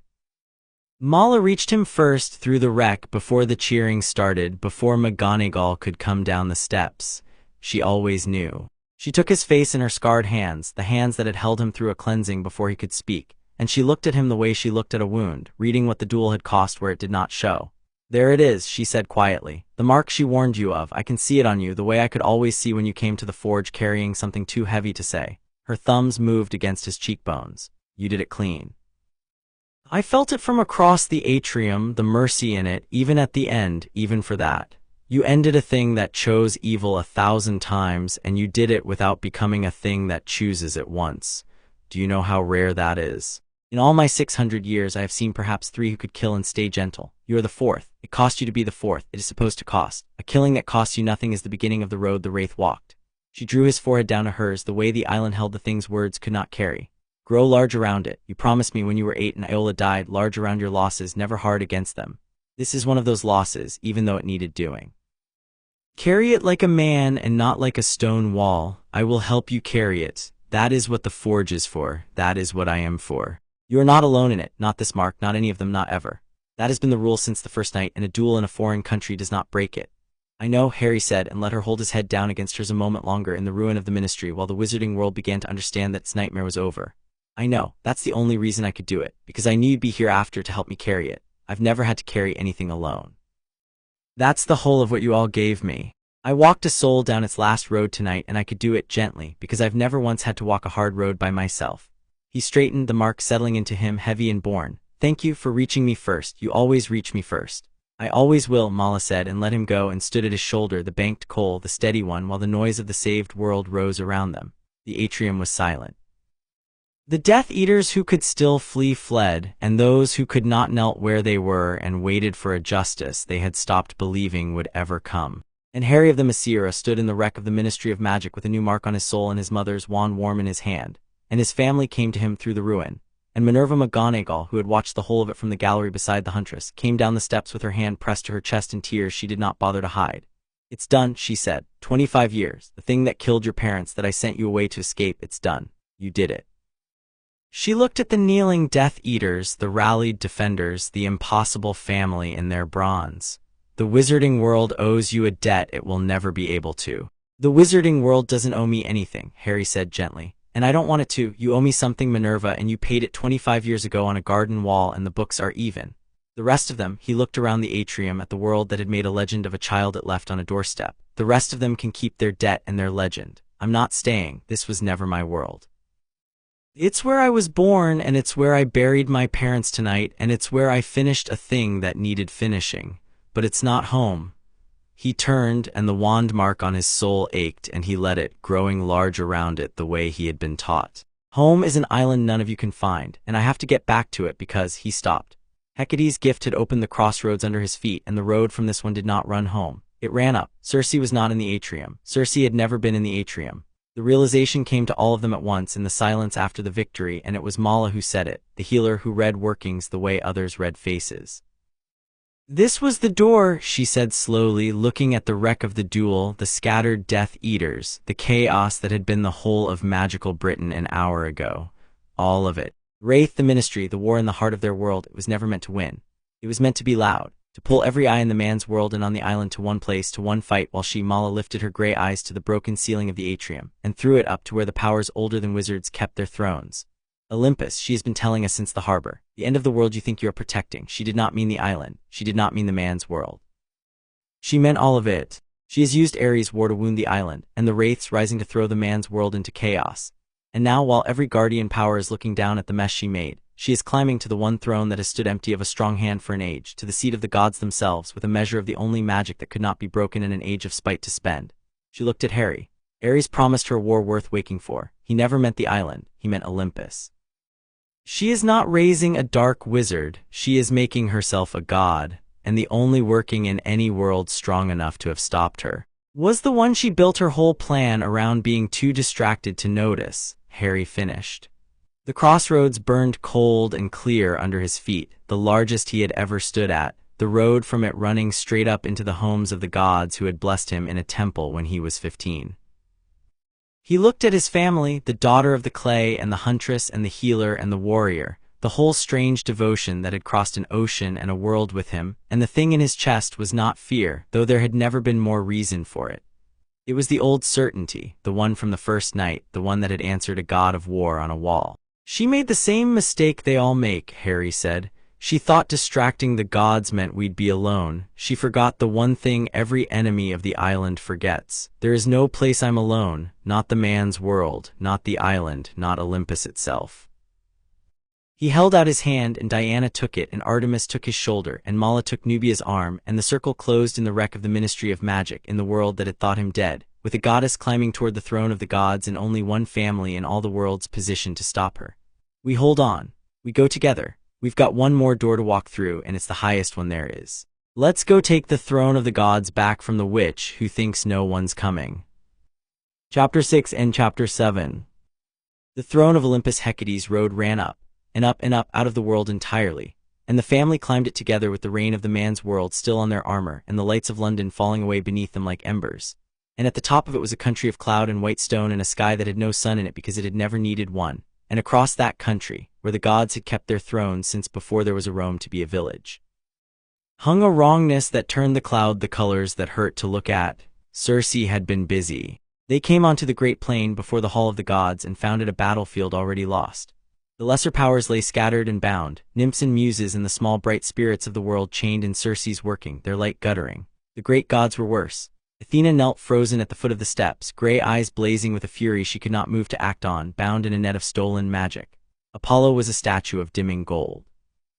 Hermes lay where he had been caught mid-flight, the swiftest thing in any world held utterly still. One by one the powers that had blessed a boy in a temple a world away had been overcome, not by strength. Circe had never had the strength to match Olympus, but by craft and timing and the measure of an impossible magic, struck while every divine eye was turned down toward the chaos she had made below.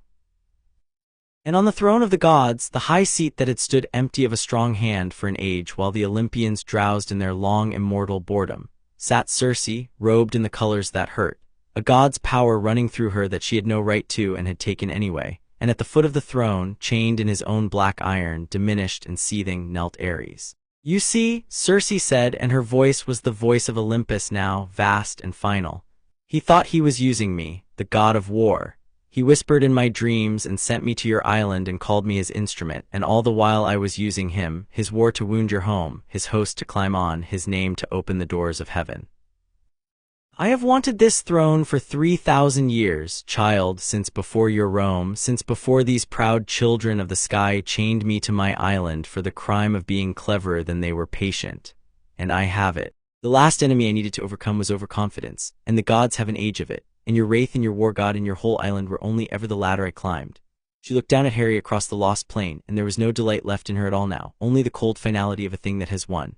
And here you come at the very last, exactly as I planned, the one magic strong enough to have stopped me arriving after it is already done.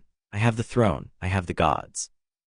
I have your war god in chains for the insult of thinking he could wield me. There is nothing left for you to save, son of the women who held you. You came all this way to watch. No, said Harry, and walked out onto the lost plain of heaven, his family fanning out behind him, his mother's wand in his hand and the gifts of Olympus banked behind his eyes and the mark of the man's world heavy and borne on his soul. I came all this way to do the thing I've been doing since I was 9, which is to walk into a place an enemy thinks I'm alone and not be. She struck first, and she struck with the full power of the throne, and it was the largest working any of them had ever stood against. It was not a curse this time, not a transformation, not even the killing fire she had thrown at the harbor. It was unmaking. With the power of Olympus running through her, Circe reached out across the plain and tried to simply end them, to unwrite the family from existence the way a god can unwrite, and the working came down on them vast and certain and absolute, the death of gods, and it should have been the end of everything. It broke on the circle because they had done this before. They had done it the first night, with a goddess pulling a thief out of a screaming child while a circle of warriors held on and refused to let go. They had done it on the wall and at the harbor and against the host of war. They knew, all of them, down in the place that did not need telling, the one working that had never once failed in 23 years, and they closed it now on the lost plain of heaven without a word. Diana's hand finding Harry's, Artemis's grip on his shoulder, Mala's hand on Nubia's arm, the circle, the anchors, the refusal, and the death of gods came down on a family that had spent 23 years learning to hold on to each other against exactly this. And it could not unwrite what would not let go. "You don't understand it," Harry said, and walked forward into the unmaking, the family moving with him, the gold rising in him, gold against the colors that hurt, brighter than it had ever burned because he had never had more to defend. "You're the third one to make the mistake. Ares thought love was a door. The Wraith thought we were the same stuff. You think you've won because you got to the throne first while everyone was distracted. And all three of you forgot the same thing, the thing the island has been trying to teach the powerful since before your Rome, that the strongest working in any world isn't the death of gods. It's a circle of people who won't let go of each other. You're sitting on the throne of heaven with the power of Olympus in your hands, and you're about to lose to a family, because the power of Olympus has never once known how to do the one thing we've done every day for 23 years. The gold reached its full height, and the bound gods turned their eyes toward it, and even Ares in his chains went still. Hold on, that's the whole of it. That's the only magic that was ever strong enough to stop you. And you handed it to us because you spent 3,000 years making sure we'd had enough practice." He did not throw the gold at Circe. He had learned from a healer that you do not unmake the unwilling, and that the strongest workings are not attacks.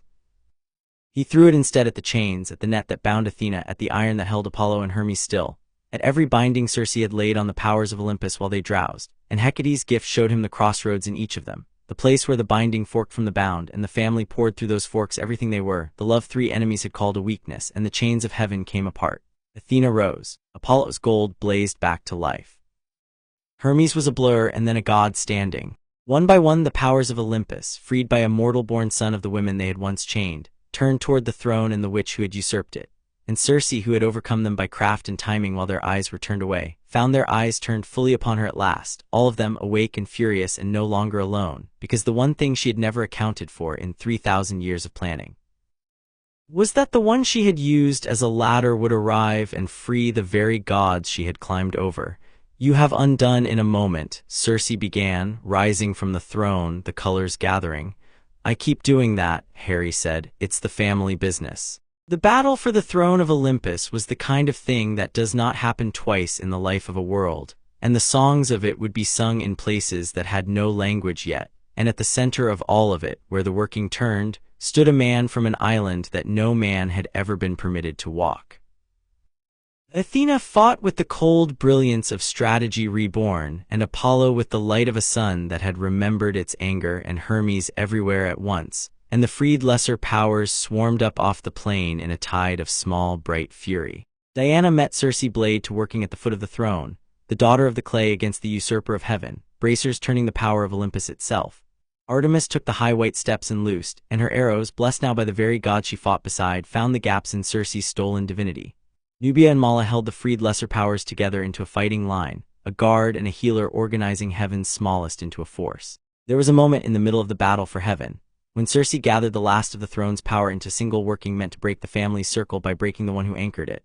A bolt of unmaking aimed not at Harry but at Diana, because Circe had finally understood, 3,000 years too late, that the daughter of the clay was the deepest root, and that a tree with its root cut falls no matter how strong the branches.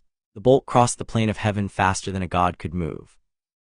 It did not reach her because Harry had been raised by a huntress who taught him to read where a thing wanted to go before it went, and he had been reading Circe since the harbor. He was between his mother and the bolt before it landed, not with a shield but with the working they had built together over a lifetime, the cleansing grown to the scale of heaven, and he caught the unmaking the way he had caught himself off a cliff at 6, the way he had caught Nubia at the gate, and he turned it not aside, but around, sending it back up the white steps woven through with the gold of everything the family was. So that the death of god Circe had thrown at the root of his life arrived back at the throne carrying the whole weight of the love she had called a weakness. "You should not have aimed at her," Harry said, climbing, the gold blazing, the gods rising around him. Ares aimed at the thing I love and lost a war for it. The Wraith aimed at the thing I love and I walked him down his last road. You just aimed at the deepest thing I love in front of all of Olympus, and now every god you chained is awake and watching, and I am all the way out of mercy for tonight. You spent it on her. Diana was at his shoulder then, unhurt, the last of singing, and the two of them climbed the steps of heaven together the way they had stood the wall together, the way they had stood since the first night. And Circe, on the throne she had wanted for 3,000 years, watched the root she had tried to cut climb toward her hand in hand with the branch, and understood at last and far too late that she had never had the faintest idea what she was fighting. And Harry walked through the heart of it to the throne, the gold of 2 magics and the blessings of Olympus and 23 years of refusing to let go, all braided into the single vast working he had been being made for since the mist carried him in, and he climbed the white steps toward the witch who had wanted heaven for 3,000 years. Circe threw everything. The power of the throne, the craft of 3,000 years, the colors that hurt and the death of gods and the deep spite of a thing that had been chained for being cleverer than it was patient. She threw all of it at the one climbing her steps, and he turned it and broke it and bent it and climbed, because she was fighting a working she did not understand and had spent her whole plan making stronger. Every enemy who had thrown a war at the island had been giving the island practice. Every door they had tried to come through had taught the family to hold the door. And now at the top of the white steps of heaven, the last and greatest of the 3 who had thought love was a weakness met the full and final answer to the question she had been asking since the harbor. It cannot be taken from you, Circe said. It was not quite a question. The power of the throne was guttering in her hands, the gods closing in below, the family arranged around the steps, the figure before her unbroken. The thing you have, the holding on. I have taken everything in 3,000 years, bodies, kingdoms, gods, the throne of heaven itself, and I cannot take the one thing that would have let me keep any of it. No, Harry said gently at the top of the steps, with the throne of the gods behind her and his family below him and the whole of heaven freed around them. You can't take it. That's what makes it the strongest thing there is. Everything you've ever taken, someone could take back, and we did tonight, all of it. But the thing the island has, the thing I'm made of, it can only be given, freely. The way Minerva gave me a chance off a doorstep, and Diana gave me a home, and the gods gave me their blessings, and 4 women and a queen gave me 23 years of refusing to let go. You spent 3,000 years learning to take, Circe. And you climbed all the way to the throne of heaven to discover the one thing that runs the whole of creation is the one thing taking can never get you. He raised his mother's wand, the wand that had felt like gladness. I'm not going to unmake you. You chose your road too many times for that, and I don't unmake the unwilling. A healer taught me better. But you don't get the throne, and you don't get heaven, and you don't get my family or my island or the gods who blessed me. You get the thing you've earned across 3,000 years of taking. The gold rose, and the freed gods rose with it, all of Olympus turning its restored attention on the usurper at last. You get to be alone. Truly, finally alone on the island where they chained you, with no ladder left to climb and no one left to use. That's not my judgment, that's just the bill. You ran it up yourself. He took the throne's power back from her, not with violence but the way the tide takes back the shore, drawing the stolen divinity out of her and returning it to the seats it belonged in. The gods are claiming their own as the family's working held her still. And Circe, witch of Ea, usurper of heaven, shrank back into the merely immortal thing she had always been beneath the colors that hurt. And the gods of Olympus, restored and furious and awake for the first time in an age, fell upon her and bound her. And cast her down back to the island where Athena had chained her once before, alone, with 3,000 years of spite and no one at all to spend it on. And then there was only Ares, chained at the foot of the empty throne, the god of war who had started it all, watching the thing he had tried to forge and break and wield stand victorious at the top of the steps of heaven. Harry came down the steps and stood before the chained god, and the family came with him, and the freed gods of Olympus drew close to watch what the mortal-born son of the women they had chained would do with the war god in his power. You could free me, Ares said. Fury was still in him, but under it for the first time in 3,000 years was something else, something that had been put there a month before on a wall when a family forced a creature made of war to feel the opposite of war. Or you could end me. Athena would let you. I betrayed Olympus. I let the witch chain me. I have earned the casting down. You hold the working that freed the gods. You could unmake the god of war forever, child, and the songs would call it the greatest deed since the world began. His red eyes held Harry's. Why do you hesitate? You have every reason. I came for everything you love. I would have done it gladly. Why does the weapon I forged not finish the thing it was forged for? Harry looked at him a long moment, the god of war in chains, the first enemy, the one who had watched him since he was 9. Because you're not a weapon either, he said. That's the whole thing you never understood about me, so I doubt you'll understand it about yourself. But I'll say it anyway, because Mala taught me you don't get to grow hard just because the world hands you a reason. He crouched to the chained god's level, unafraid. You're war. You'll always be war, that doesn't unmake, and the world needs it sometimes, the gods know it does. There are walls worth defending and there are doorsteps worth crossing oceans to undo, and that takes war, the right kind, the kind that protects instead of feeds. You forgot there was a right kind. 3,000 years in the red dark feeding on the wrong kind until you couldn't imagine love was anything but a weakness to aim at. He stood. We made you feel it on the wall. I know we did, I felt it land.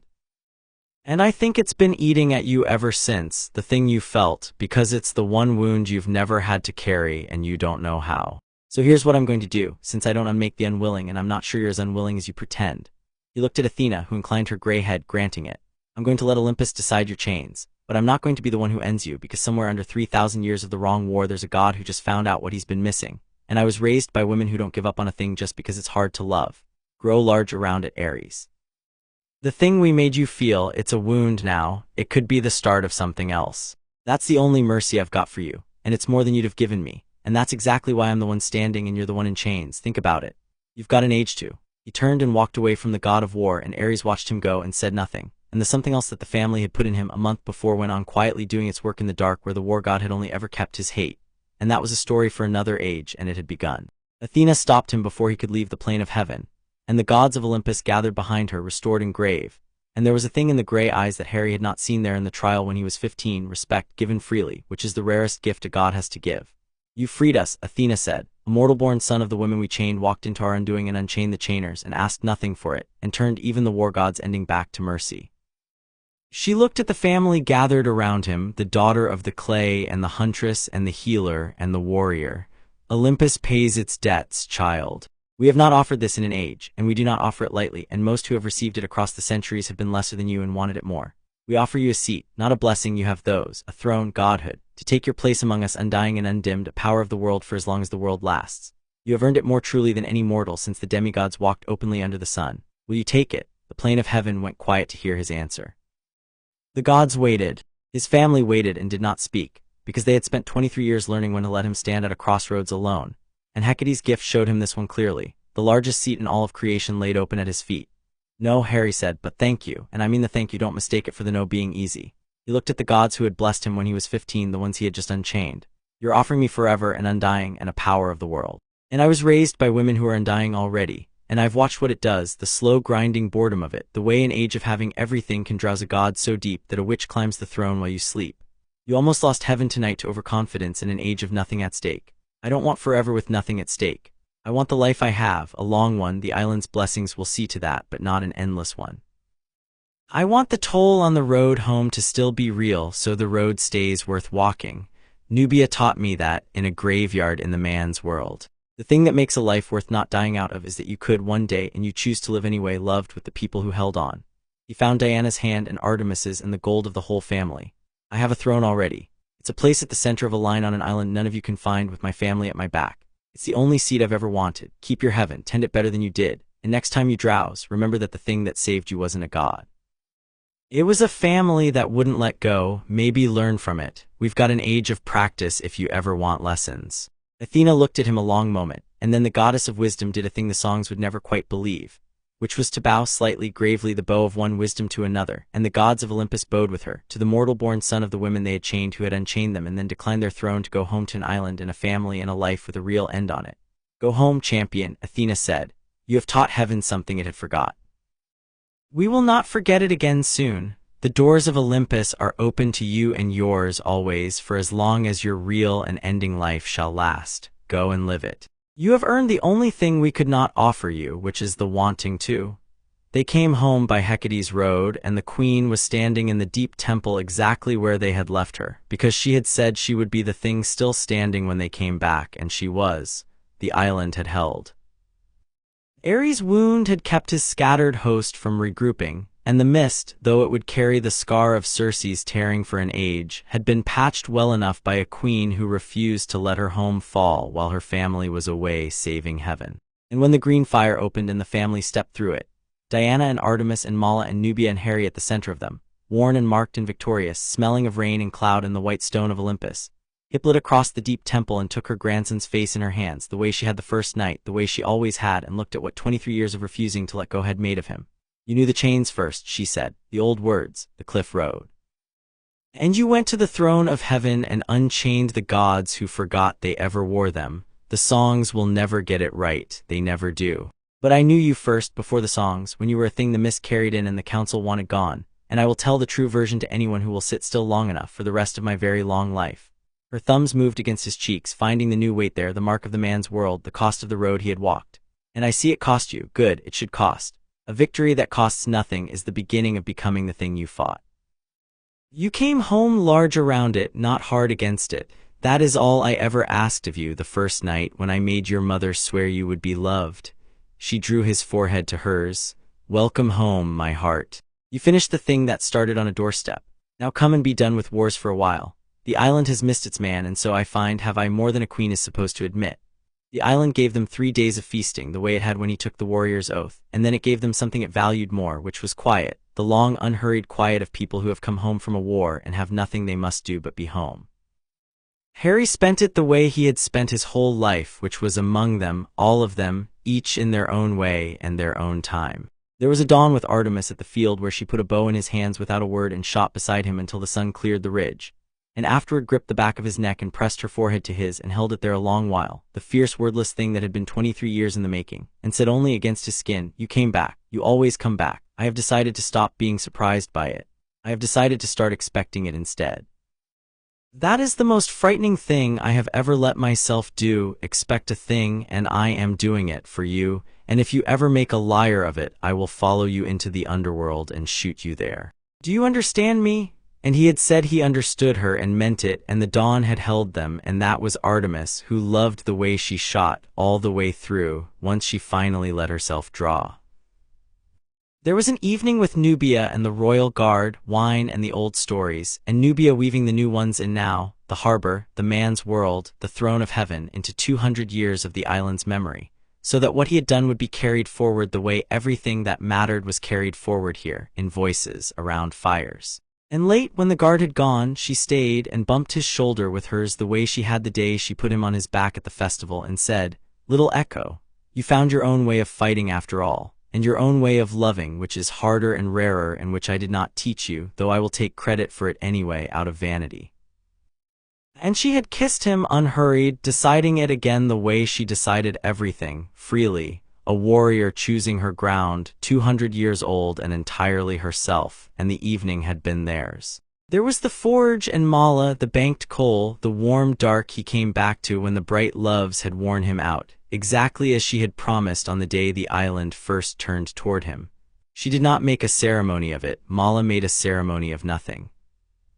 She let him sit on the bench that had been his since he was small, and she worked her metal. And when the fire had burned low, she set down her hammer and came and sat beside him and took his scarred soul weight into her scarred hands the way she had taken his small hand through a cleansing before he could speak, and said, "There you are, home. With another mark on you and grown larger around it, not hard against it, exactly as you promised me when you were 8 and the world was ending over a girl named Iola." And she had held him in the warm dark, the steady one, the one who always reached him first and asked nothing and gave everything, and it was, as it had always been, the warmest thing in the warm dark. And there was Diana. She came to him on the last quiet evening, out on the water, in the small boat that was nominally for fishing and had never once been used for fishing, the boat where she had taught him with a rope in his hand that no one earns their way into love. She rowed them out past the harbor into the calm under the cliffs and shipped the oars and let the boat drift, the way she always had, and for a while she said nothing, the daughter of the clay who had carried him off a doorstep and chosen him on a wall and climbed the steps of heaven at his side. "I have been your mother for 23 years, she said at last. "I am still your mother. That does not retire. I told you so on this water, and I meant it. And I have been your something else for one of those years, since the wall, since the last of the light, and I find that the two have not warred in me the way I feared they would. They have braided the way all your loves braid, each its own true thing." She took his hand the way she had the day she rode him out with his grief and did not let go when the moment for letting go had passed.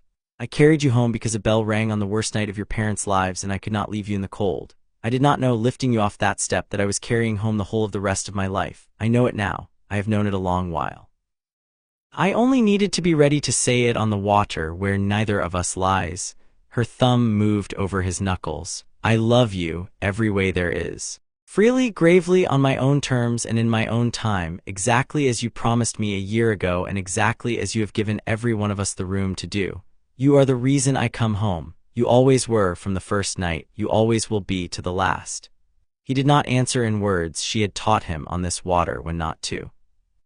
He drew her in instead, in the drifting boat under the cliffs in the last of the gold, the woman who had made the whole of his life out of a choice on a doorstep. And the water held them, and the island held them both, and the night closed gently over the place where it had all begun and asked nothing and kept its own counsel, the way the deep water always had. The island healed the way bodies and peoples heal toward what they are given, and it was given a great deal in the years that followed. There were no more wars for a long age. Ares kept his counsel in the red dark, nursing a wound that was not the kind he was used to, and the songs said, and this was one of the few things the songs got right, that the god of war was changed by the Themyscira slowly the way true things change slowly, and that the world's wars grew fewer in that age and the ones that came were more often the right kind, the protecting kind, though no one could prove the connection and the gods would not say. Circe sat alone on her chained island and spent her spite on no one because there was no one, and that was the whole of her sentence, and she had earned every empty year of it. And the wizarding world built its legends about the boy who lived who came back from the dead with an army of goddesses and saved them and vanished again.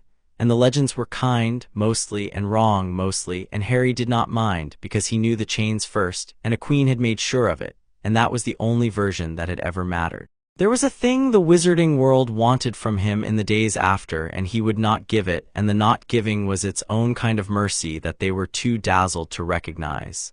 They wanted him to stay. Of course they did. He had walked out of legend and ended the terror of 2 generations in a single night. And within a day the owls were arriving by the hundred at the ministry. He had wrecked and rebuilt with a word, petitions, honors, a seat on the Wisengamot offered by trembling clerks. A request from the school his parents had loved that he come and simply be seen by the children, so they would know the boy who lived was real. He read them all because Diana had raised him to honor a sincere thing even when he meant to refuse it. And he refused them all, because the island had raised him to know the difference between a place that wanted him and a place that wanted the use of him. And the wizarding world, for all its sudden adoration, wanted the use of a legend it had never bothered to find when he was a baby on a doorstep. You could do a great deal of good here, McGonagall said. She did not say it as a plea, she said it as the truth because it was, you know that. With what you are, what you can do, this world has wounds an age deep and you could help heal a good many of them and they would let you now gladly anything you asked. I know, Harry said, and he meant that too. And maybe I will someday here and there when something needs the kind of help only I can give and I can give it without being kept. The island taught me to pull people from fires. It didn't teach me to belong to the fires I pull them from. He looked at the old woman who had broken her world's rules for him on a garden wall, the one person in the whole of the wizarding world he owed anything to, and his voice gentled. But I won't be its champion, Minerva. It already has the one it earned, and her name was Lily Potter, and it let her die and lost the son she died for and didn't come looking. It doesn't get to have me to make up for that. Some debts you don't get to pay by collecting on the thing you threw away. He took her hands. You though, you I'll come back for. You broke the rules once and made my whole life out of it, and I'll not have you grow old wondering again whether it came out right. Send for me and I'll come for you by Hecate's road as fast as the crossroads run, not for the world, for the woman on the wall who chose a baby over a law. That door stays open as long as you're alive to knock on it. The rest of them can keep their owls. He lived on the island, which was home, which had always been home from the first night the mist carried him in. He was its champion now, the place at the center of the line that Diana had held before him, and he held it well, and the island that had once debated whether a single male child would unmake 3,000 years of warriors had its answer, which was that he had not unmade them at all. He had given them a thing to defend that was not a wall, and a wall is only ever as strong as the reason behind it. And the island had not been so strong or so happy in all its long memory. And he was loved, which was the whole of it, which had been the whole of it since a woman came up a beach with a baby in her arms, and a council learned that a law cannot forbid what it never dreamed. The loves he had been given freely he kept freely, each its own true thing and none diminished by the others. Artemis fierce at the dawn field where she still made him run twice as far for any insolence. Nubia bright in the evenings with 200 years of stories, and a place in the island's memory she was weaving him deeper into every year. Mala steady in the warm dark of the forge, the bank coal the one he came back to when the bright loves had worn him out, and Diana the deep root under all of it. His first and his deepest, and his mother and his something else, the daughter of the clay who had chosen him on a wall in the last of the light and never once unchosen him after. None of it was a ledger. He had learned that on a boat with a rope in his hand when he was 9, from the woman who taught him everything, and he had spent a lifetime proving it true. Surrounded on every side by women who had chosen him freely and chosen each other's choosing too, the whole strange, devoted family the mist and the law and 3,000 years of refusing to let go had made. Hippolyta and Diana stood together on the high terrace one evening late in that first peaceful year. The way they had stood the night Diana brought the baby up the beach, and watched Harry far below on the harbor steps with the whole noisy family around him. And for a while neither queen nor princess said anything, because some things are better watched than spoken. "You asked me 23 years ago to tell you in 20 years whether we were wise," Diana said at last. "The 20 years came and went in the middle of a war, and I never collected the answer, so I am collecting it now." "We were wise," Hippolyta said without hesitation, the way she had said it once before in the wreck of a harbor. "Though wise is not the word I would choose on a quiet evening with no counsel listening." She watched the one she had named a son of Themyscira lift his head and laugh at something the huntress had said. "We were lucky, Diana. We were given a thing we did not deserve and were too frightened to want, and we said yes to it anyway, barely by a single vote of the heart. And it turned out to be the saving of us, of the island in the end, against the god of war and the witch and the throne of heaven, yes, but long before that of us, of who we were becoming. 3,000 years of remembering had nearly turned us to stone, and a baby reached for you off a doorstep and we are flesh again, all of us." She put her hand on her daughter's shoulder. "Wise people calculate and choose well. We did not calculate. We loved against our own law, against our own fear, against 3,000 years of good reasons, and it saved everything. That is not wisdom. It is the thing wisdom is always trying and failing to be. Do not let the songs call it wisdom. Make them call it love, or make them call it nothing at all." On the long gold evenings he still went down to the harbor steps where he had waited as a child for the watchtowers to call Diana home, and sometimes the whole family came with him, and sometimes only one or two, and sometimes the queen, who had grown easy in her old age in a way that her council still found alarming. And they would sit on the steps where it had all begun in the last of the light, the island holding its man and its peace. And Harry of Themyscira, the child the mist had carried, the supplicant who told a god of war no, the champion who unchained heaven, the boy who lived who had come home and stayed, would look at the family that 23 years and a doorstep and a goddess and 3 defeated enemies had given him, and feel the old certainty settle in him, the one from the first night. The one that had answered Ares and Circe and the wraith and the death of gods. He was not alone. He had never been alone, not since the night a bell rang 3 streets away on the worst night of his parents' lives and a woman crossed a garden wall to answer it. There was always a door and a song and someone holding on. That had been the rule from the first night. It held to the last, and on the island that no man had ever been permitted to walk, the one they had led and held it best of all, and never in all his long and well-loved life let go. Chapter 7 End.